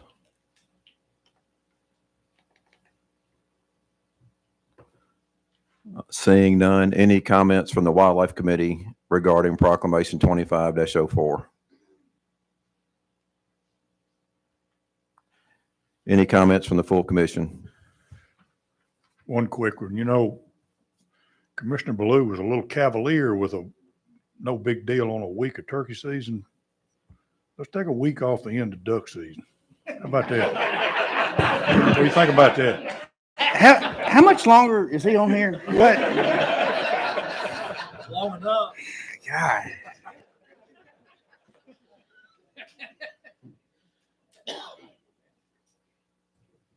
Any other comments from the commission? Does anyone have any amendments to Proclamation 2504? All right, seeing none, all in favor, say aye. Aye. All opposed? All right, Proclamation 2504 passes for recommendation to the full commission. All right, Mark, you want to continue with Proclamation 2505? That is it for my section. So thank you, commissioners. We'll have Assistant Chief Wally Akins resume the next portions. Thank you, Mark. Chief Akins, thank you.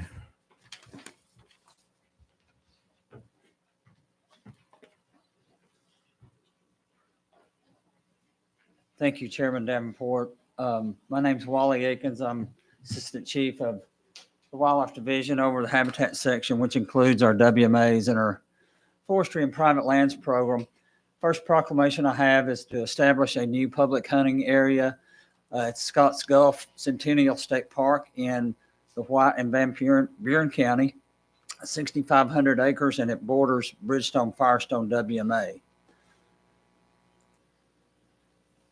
With that, I would recommend passage of Proclamation 2505, Scotts Gulf Centennial State Park Public Hunting Area. Thank you, Wally. I move to recommend Proclamation 2505, Scotts Gulf Centennial Park PHA to the full commission. Can I get a second? Any public comments? All right, seeing none, any comments from the Wildlife Committee? Any comments from the full commission? All right, Wildlife Committee, all in favor, say aye. Aye. All opposed? Proclamation 25-05 is recommended to the full commission. You want to proceed with 2506? Yes, sir. All right, thank you.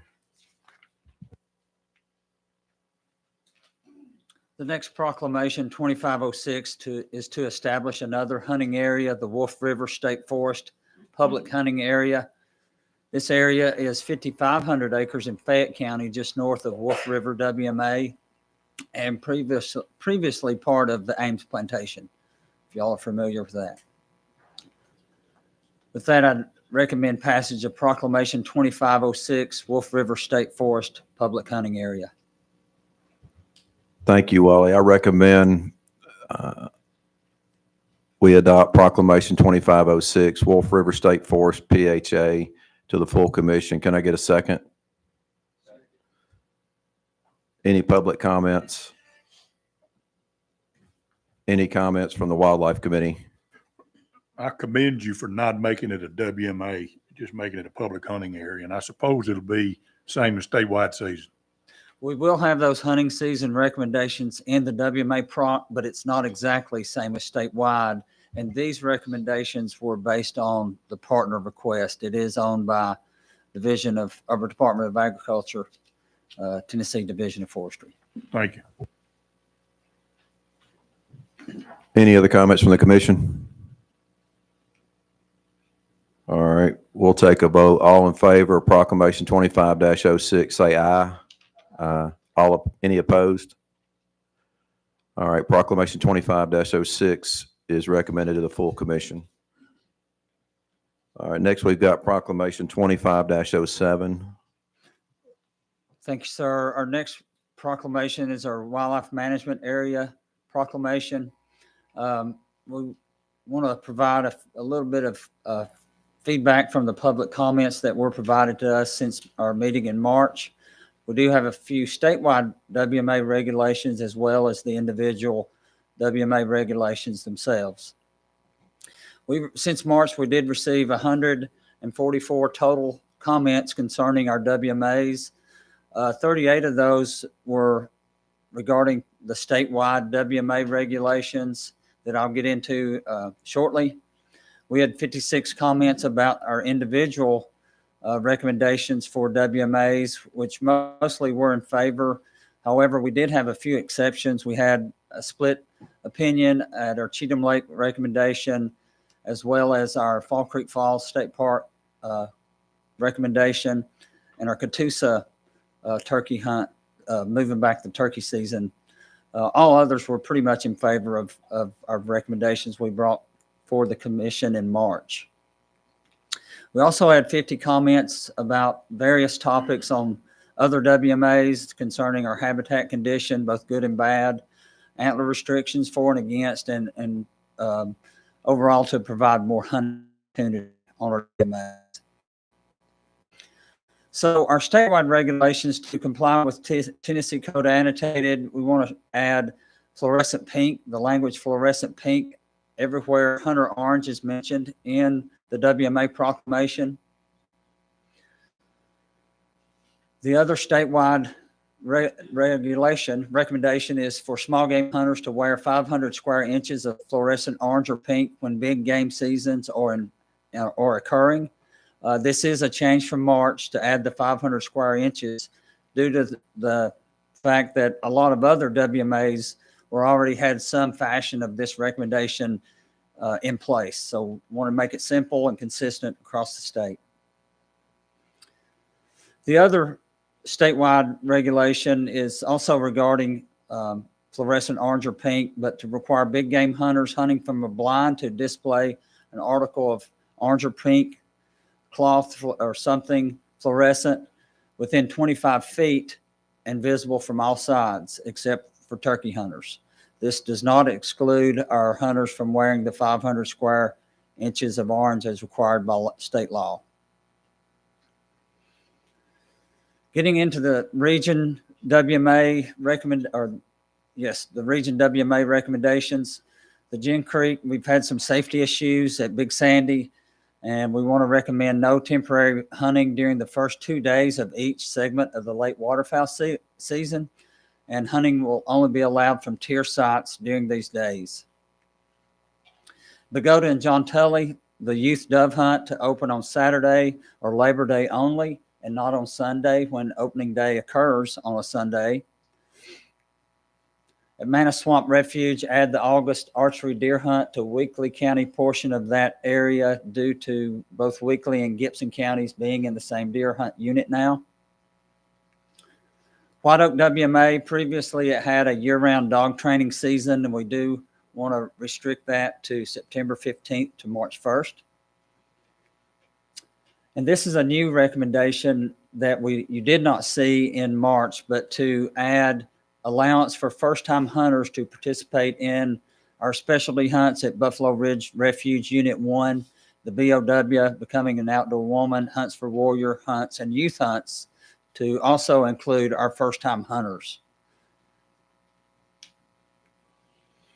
Also in Region 1, the South Fork Refuge, I want to try to make things more simple and consistent and align these regulations with Horns Bluff. Both areas are managed similarly. They're close together geographically, but to align both areas to pretty much the same regulations, that would mean expanding the refuge closure to November 15th to February the 15th, which now it's closed 5 days before the late duck season begins.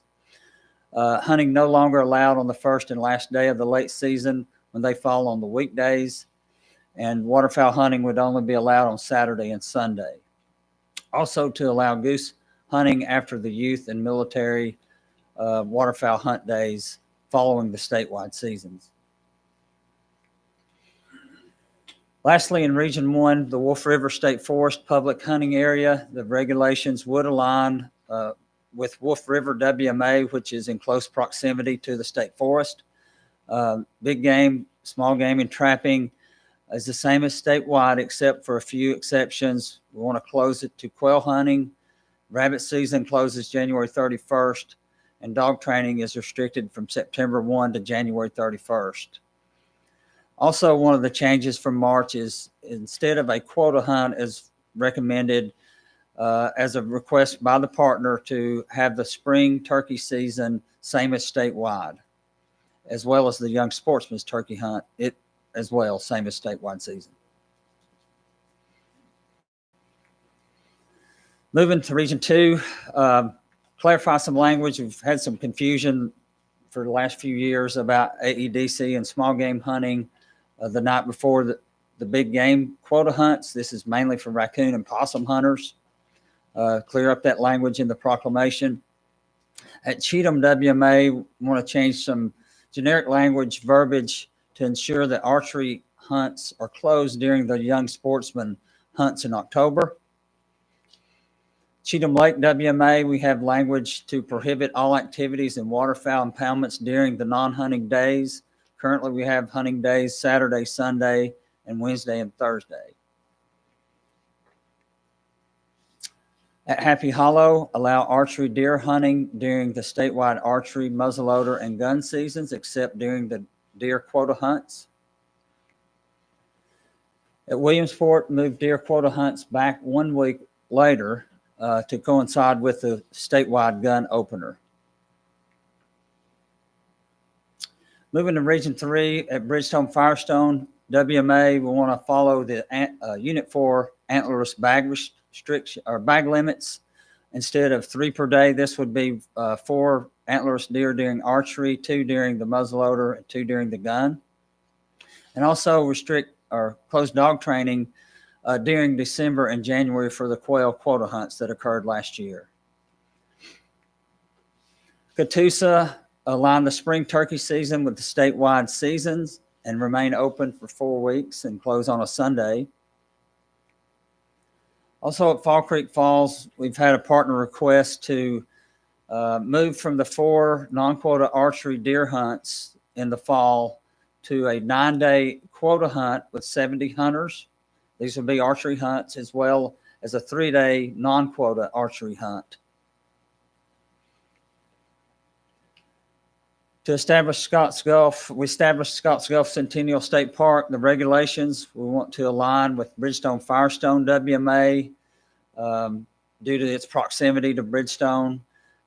We did have some partner requests that one is a change from March. Instead of no dog training, their request is to allow no dogs whatsoever on the state park hunting area.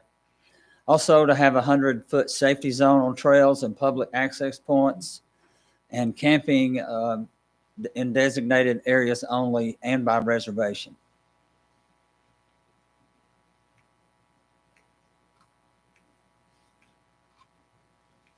Well, not moving here. Okay, Region 4, only have one recommendation at Odie Mills Refuge on North Cumberland. We've increased our size of that area by 2,700 acres, and likewise want to increase the hunter quota from 4 to 15 hunters on that area for deer archery hunts, and also establish a 1,500 quota young sportsman's archery hunt. And with that, I will recommend passage of Proclamation 2507, Wildlife Management Area, Public Hunting Areas, and Refuge Limits and Miscellaneous Regulations. Thank you, Wally. I move that we adopt Proclamation 25-07 for recommendation to the full commission. May I have a second? We'll now open it up to public comments. Just please state your name and your location, and just remember, try to keep it to 3 minutes.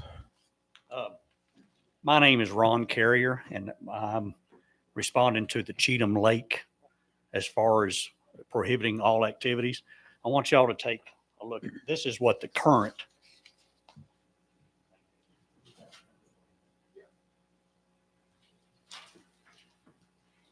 if you'll note on there, and I condone what this is, they restrict activities the first 5 days before the opening of the season.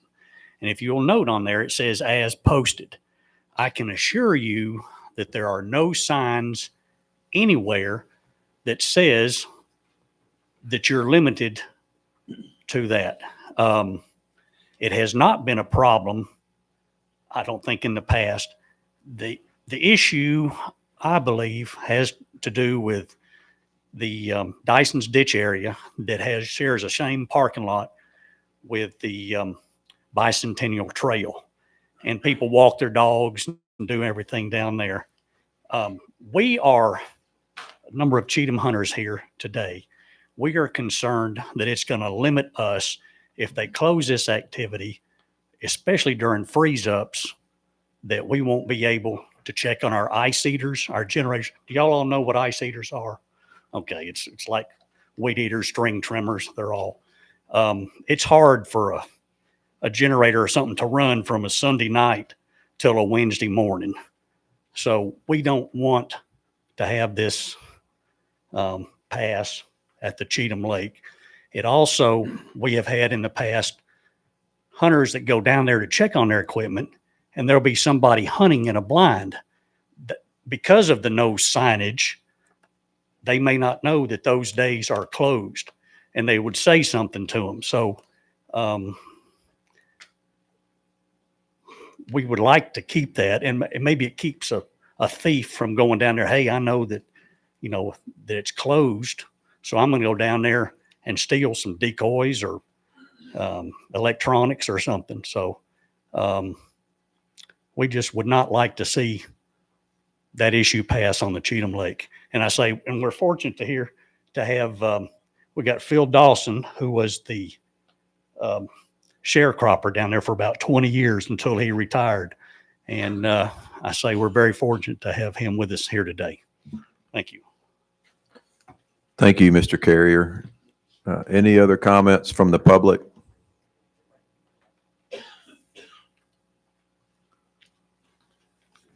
I'm Ron Carrier's son, Brad Carrier. We're from Dixon, Tennessee, and again, representing Cheatham duck hunters that are in opposition to this verbiage change. Now, I know many of you respect Dr. Cohen and his research, and I'm here to say, yes, rest is best. We don't want to disturb waterfowl. I get that.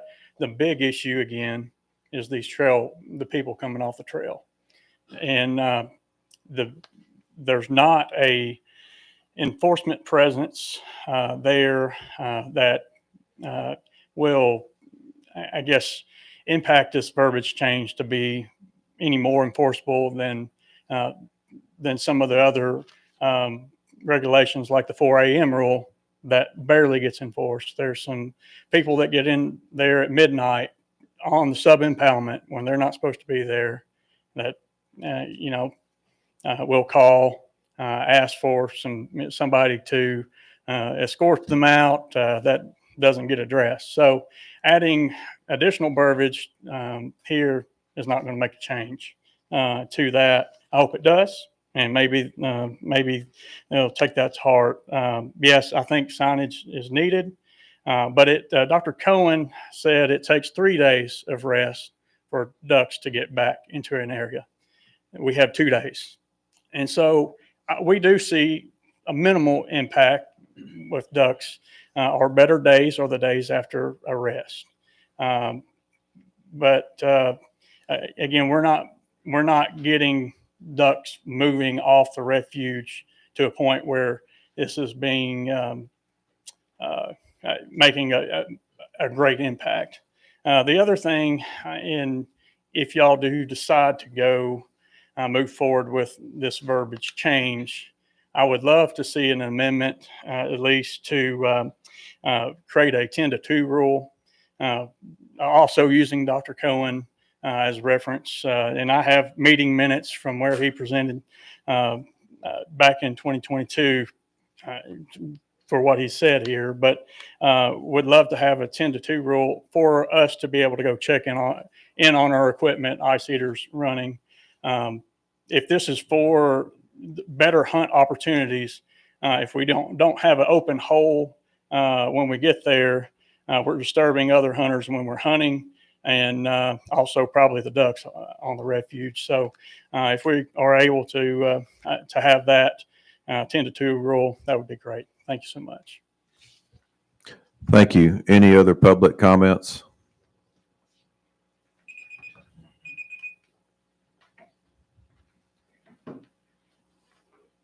I'm Phil Dawson from the Cheatham Lake area. I was a sharecropper for Cheatham Lake 25 years. I worked through Roy Cannon, Randy Cromer, Eric, and then I retired. I've hunted Cheatham Lake for 58 years. It's okay if we can't go check on the ice eaters, then we need to stop the dog walkers, the people walking that interrupt. We had blind 25 last year. Numerous times we had people walk right down the road. You know, if we've got to stop going in to check on ice eaters that we've done for 58 years, then everybody needs to stop going down that road. And right, we have duck hunters, we have hunters on off days. We checking on our generators. There's people hunting. We go over and tell them, hey, you can't hunt on Tuesday. Well, we didn't know that. If we're going to stop this, we need to reinforce it on all sides. I appreciate the opportunity to get to speak with y'all. The boy that has been on Cheatham Lake has got a great big job ahead of him after it's laid out for so many years. I wish him well. Thank you, sir. Thank you, sir. Any more public comments? Any comments from the Wildlife Committee? Commissioner Box. I'm persuaded we need to try to find a way to help these hunters get in and check their gear. I feel like if I'm hunting, I want to be able to make sure my equipment is working and I can keep my hole open. So I'd like to hear from the agency on how we can achieve what they're after. Thank you, Commissioner Box. Wally? Well, our manager at Cheatham did notice a disturbance during the off days, mainly from people from the non-hunting public, as alluded to, the dog walking communities and people out just enjoying nature. So really this regulation is recommended to limit that type of activity on the days of non-hunting, I'm sorry. We have no activity regulations already in the proclamation on waterfowl areas, primarily in Region 1. We have non-hunting days on other WMAs scattered across the state as a concession to non-consumptive users. But really, this is a regulation to try to limit the non-hunting activity going on during those off non-hunting days, but also to help the ducks to try to come back in to the benefit of our hunters. So if there's some disturbance, whether it's check ice eaters or not, it's disturbance and could have a negative impact on waterfowl hunting. Commissioner Box. I would like to, at the appropriate time, move to amend to allow them in from 10 to 2 on those days. Hunters. I'll second that.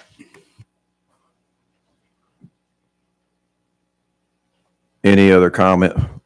Let me back up. We're in the comment phase. Any comments from the Wildlife Commission, or let's just go to the full commission? Commissioner Blue. Yeah, hey, I just got a quick question. What, and I apologize. I've never hunted there, don't know anything about it. But I mean, this is, and I understand the boat traffic, what you're saying, but ice eaters, I've run ice eaters my whole life. I don't know if I've ever ran one prior to opening day, especially 5 days. I mean, how deep of water are y'all hunting? We're talking about during the season. They're talking about closing it. That's not the first 5 days is good. Right. It's after that, the Monday, Tuesday, and Fridays. They're just shutting it all down, complete, no boat traffic whatsoever. Not just boat traffic, it's a lot of it's foot traffic, ATV traffic. It's not all on a lake or all in pounds that you get to with the boat. So it's during the season. Yeah, when they rest days during the season. Right. Okay. So what days can you hunt there? Wednesday, Thursday, Saturdays. Yeah. Okay. Check.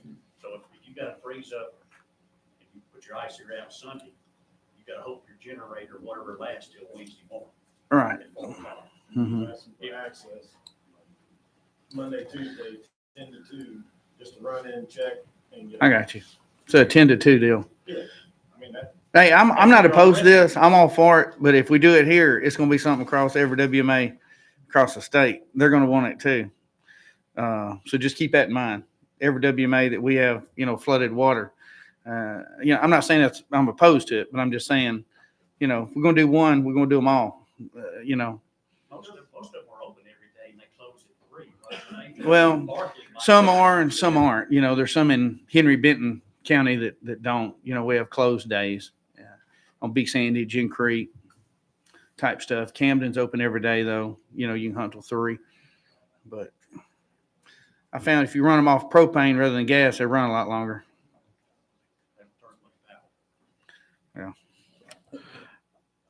I've been duck hunting for 30 years and I'll just say it's a curse. So it sounds like y'all falling victim to the curse. So excuse me, Wally. Chairman, I do want to make the point, this would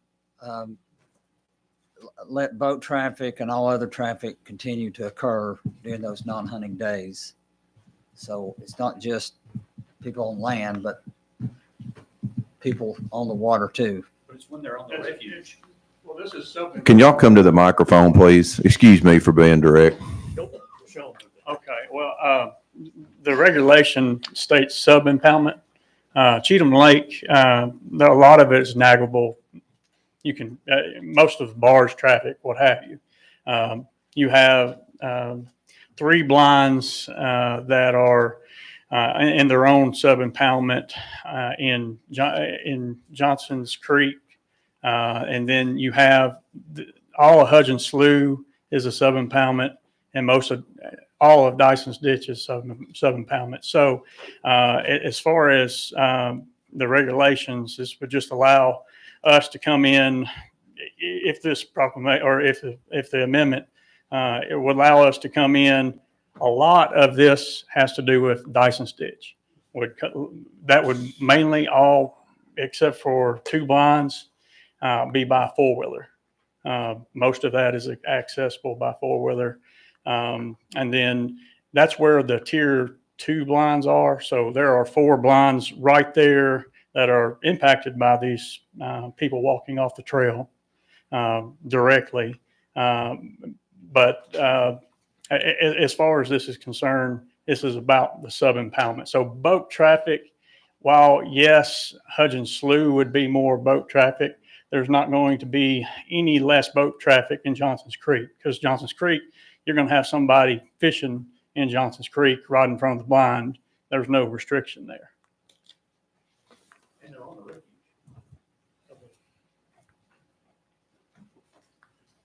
Ron Carrier again. Anyway, in his study that showed, Dr. Cohen said at that time, middle part of the day, the ducks are generally on the refuge. I mean, they come in, they're nocturnal, they feed at night.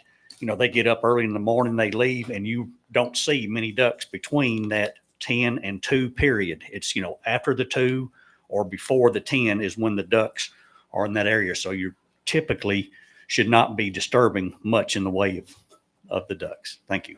Thank you. Mr. Chairman. Commissioner Butt.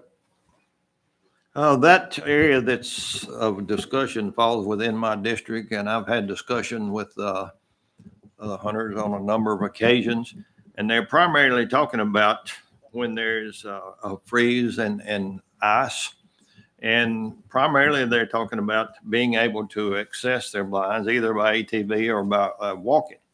And I support the 10 to 2 amendment and support what they're requesting, because they're all hunters and they mostly look out for one another, and they respect not disturbing the waterfowl as much as possible. So I think that is a reasonable amendment that's put forward, and I would support that if it comes to the full commission.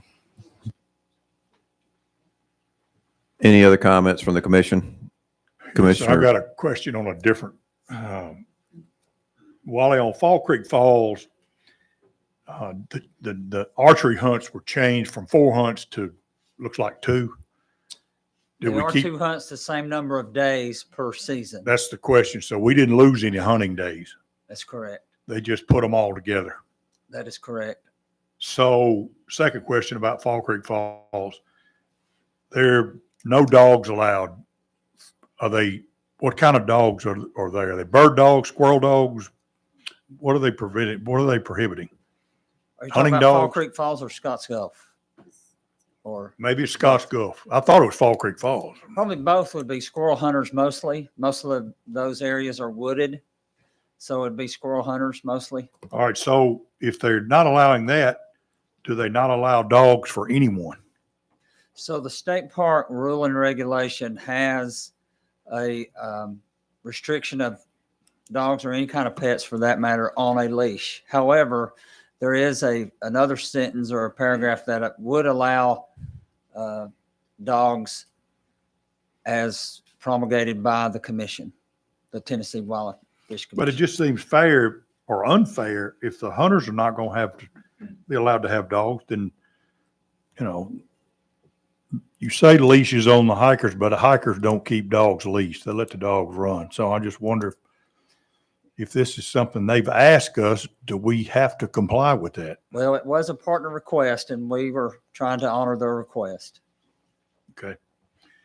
And then on the last screen, you showed a 2,700 acre, and I didn't recognize the WMA. Was it Otis or? Odie Mills is a unit of North Cumberland WMA. Okay, we've got 2,700 acres and you're only allowing 15 hunters. Archery hunting. Looks like you could support 50.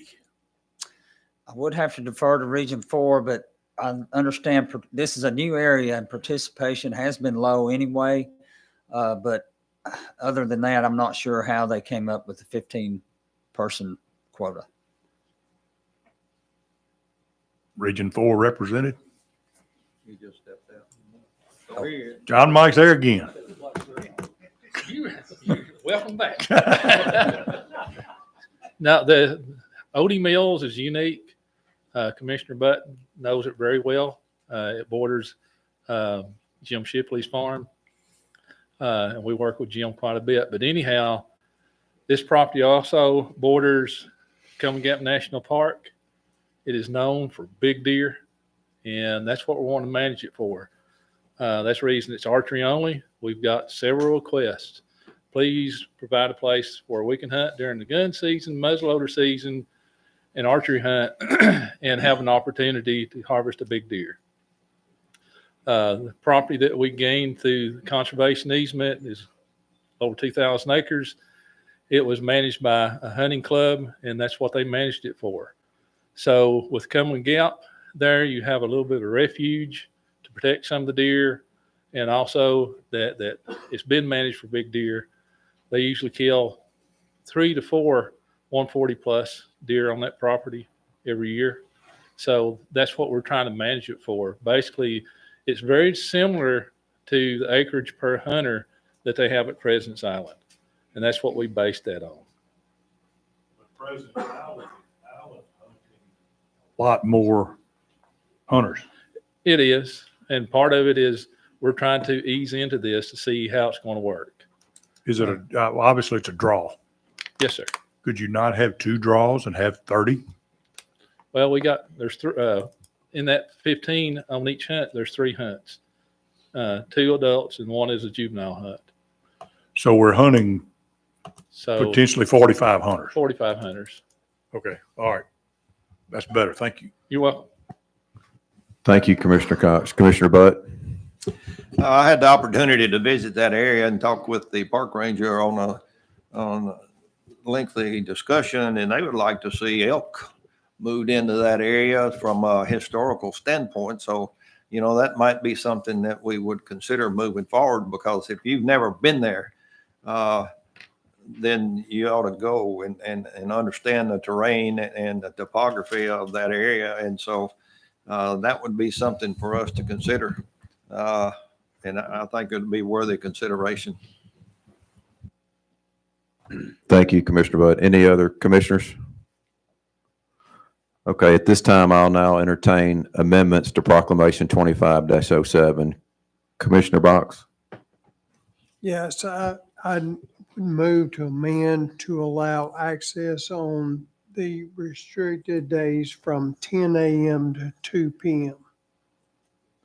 And I think we had a second by Commissioner Jones. All in favor, say aye. Aye. Opposed? Amendment passes. Wally, we've got some time between now and tomorrow. And I would like for the agency to prepare a rationale which supports their position before we go before the full commission. Sir. Thank you.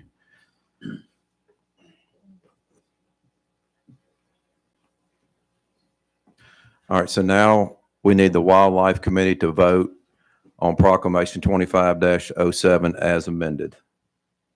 All in favor say aye. Aye. Opposed? Proclamation passes and is recommended to the full commission.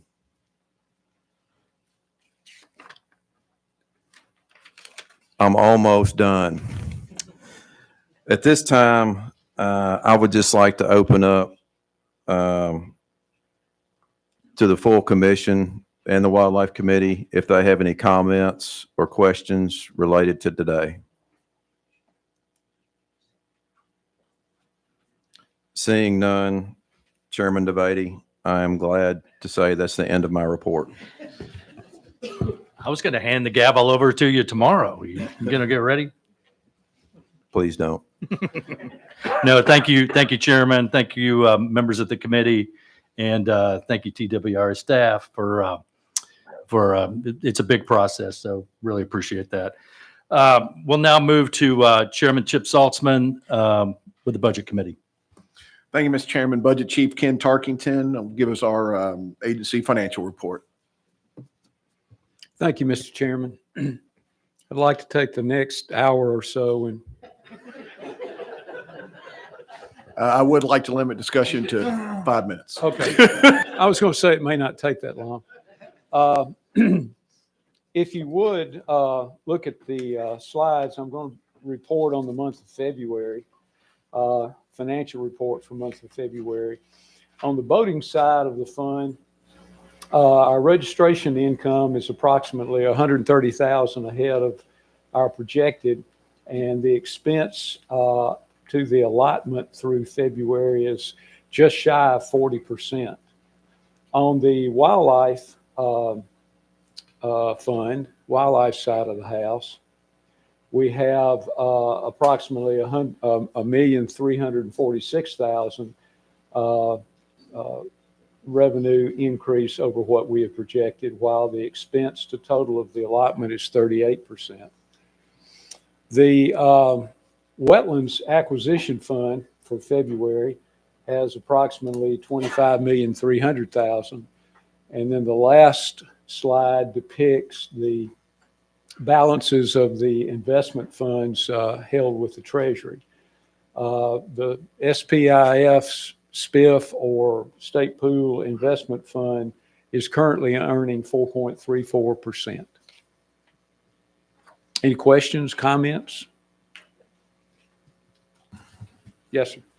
I stated this last meeting, and I'd like to state it again. I appreciate how accurate that you have been and the agency has been in projecting revenue against expenses, and I think it's to your credibility that we have fallen ahead of most revenue projections, and so I appreciate that very much. Thank you. I appreciate that. Just don't shoot me if next month it falls somewhat below. I would have just cost you one finger. So Ken, our bond fund is in the green. Correct. Or black. Correct. And it is through March. I'm not reporting on March, but we have March's figures also. Great, thank you. Yes, sir. And yet, much better than 0.2% that we were experiencing several years back. Any other questions for Ken? All right, thank you, Ken. Thank you. At this point, I'd like to Deputy Director Frank Fiss to come up for talk about the budget expansion.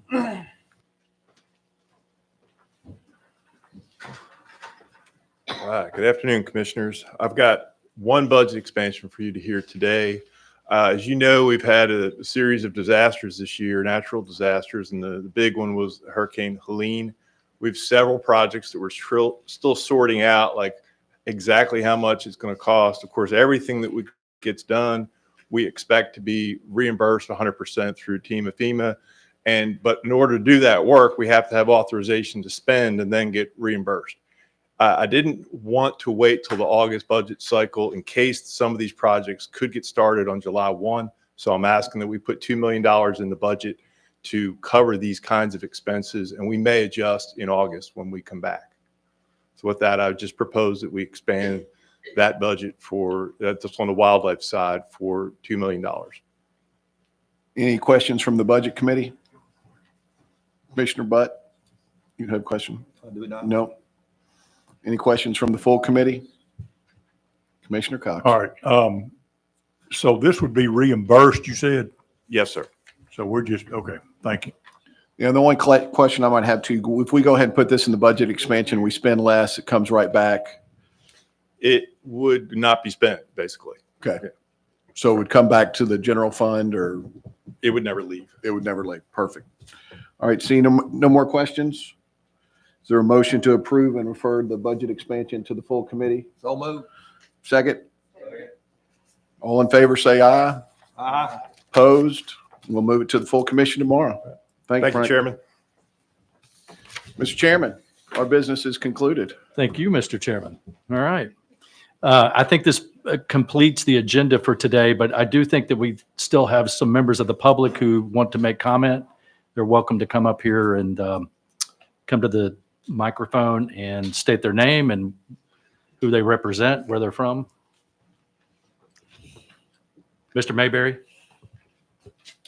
In obedience of public outcry led by Commissioner Ballou over there, I do have brief written remarks here. So thank you very much, and I will read these, please. Commissioners and Director. Oh, and can you state who you represent and where you live? And welcome to each and every one of you. I'm Ed Mayberry, and that's my wife back there, Betty. And she was going to come up here, but she's going to stay back there. We've been lifelong residents of Gallatin, Tennessee for all of our lives. And yes, I am a lifelong senior license of the agency. I'm a retired banker. My wife is a retired math teacher. About 20 years ago, I got invited to go over to Reelfoot Lake duck hunting. Upon that particular hunt, maybe one or two more, we bought property over there. We fell in love with the area. To this day, we go over there about once a month.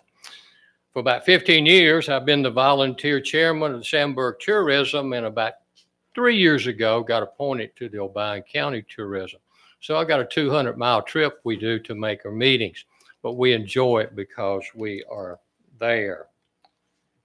And so we come before you today to leave you with two thoughts. Very simple, very easy. Sandburg Tourism, we cordially ask that you would revisit instituting on-site duck blind drawings. And I know that's kind of a touchy issue. Betty and I and my daddy attended just about every duck blind drawing at Reelfoot until it stopped, and enjoyed it very much. Even go back to the day of Old Hickory, and we enjoyed those very much. So what does that do? Needless to say, that particular day across the state of Tennessee where these events are held are significant economic impact for those communities. And I can assure you, those 1,500 to 2,000 people that would attend at Reelfoot, they bought and they spent coming and going. And it doesn't take a whole lot over there to move the needle in a positive direction. So it's very vitally needed. And so we appreciate that your consideration very much. The interaction between, I'm not going to make it, the interaction between the workers, the agencies there, and the local people, invaluable. The interaction. The people walking through, those that were there in attendance, answering questions, giving answers, giving support, renewing their friendship and relationship as these TWRA agents were, and they love doing it. They absolutely love doing it. and people love coming to these communities. I tried to get Director Carter for years, and he said, Eddie, I want to come there so bad, but I'm stuck. I'm committed to Camden. Just couldn't get him away from there. So he enjoyed these events just as much as anyone. And I believe the officers did too, and their accommodations. It was like a day at the county fair. It's like a day, it's a Friday night football game in your hometown. It's a people event. It is a family event. It is a red letter day for these communities, and certainly for those over in West Tennessee. So if this is possible in the future, that you would consider such a thing, Sandburg and the state parks over there would like to offer another particular area is Kirby Pocket. It has been improved so significantly over there. The parking has increased, unbelievable if you haven't been there. We got restrooms. It will accommodate that. And so we would like to open that to beautiful pin oak trees that people could take and sit in shade. So we'll offer that. Number 2, okay? Just if you would reconsider that sometime in the future. We would appreciate it. I think the communities and the duck hunters would, hey, I brought my cheering section here today. All right, number 2, to be brief. Sandburg Tourism, we would also like for you to consider next year having one of your board meetings there in Sandburg. You probably may not be aware of this, but we now have a 200-seat facility banquet area over there. It is absolutely gorgeous. We can accommodate you. We can accommodate the commission. We can accommodate any guest over there, up to at least 200 people in this particular facility. It is called the Gilded Lily. It's named after Ben Parker's daughter. And we would love to have you there. We will make the arrangements. We will facilitate that over for you. You will absolutely love it. And you can go trap shooting and all of that. And I'm about to wind up. We'll make it convenient for you. Well, folks, that's my prepared remarks. Those are the 2 thoughts. We want to leave that with you. Maybe in the future, considering on-site duck blind drawings again. And also, if you don't do that one, do this one. Come over there to the lake. Have your commission meeting over there. You won't regret it. We'll make you feel at home, and we'll take care of all the logistics. No, Thank you for your time. Do you have any questions? Boyette is still there. The Boathouse Restaurant is in Sandburg. Well, thank you. So just Bonnie, one quick question. Yes, Hey, sir, that's the Bonnie. shortest speech I've ever Yes, heard sir, you give in my Commissioner. life. Number 1. Number 2, you just to understand, you're wanting to make this a waterfowl festival at Reelfoot Lake and include in-person duck blind drawing in it. Is that what you're saying? Absolutely. We'll bring in the Okay. vendors. We will make it it will be, like I said, it would be like spending a day at your county fair. Amen. Thank you very much. Thank you. Thank you, Mr. Mayberry. Commissioners, I apologize for my longevity. Thank you very much. Thank you. Do we have, and by the way, our prayers and thoughts go out to everybody at the Reelfoot Lake area. I know that you guys have had catastrophic flooding and all that, and we have friends up there. So just know that our prayers are with you guys. But thank you. And it is a Bill Dance Lake, and I saw that $10 million. Yeah, thank you. So do we have any other comments or questions from before we adjourn from the commission?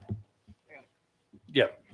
I just want to know if that comes through and it's county fair, can Commissioner Blue be in the dunk tank for at least 3 or 4 days? I would, yeah, overnight. Okay, Yeah, just I'm making staying sure. that bad boy overnight. Making sure. Yeah, no food, just, but anyway, yeah, I will be in there overnight. But I think we're going to have a lot of discussions about Reelfoot and duck hunting coming up in the next few months and year and, history and heritage. And we can talk about it more, but it's a very good point, and I appreciate them coming up here, sitting through this meeting and bringing this forward.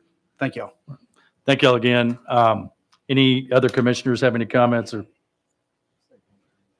Yes, Commissioner.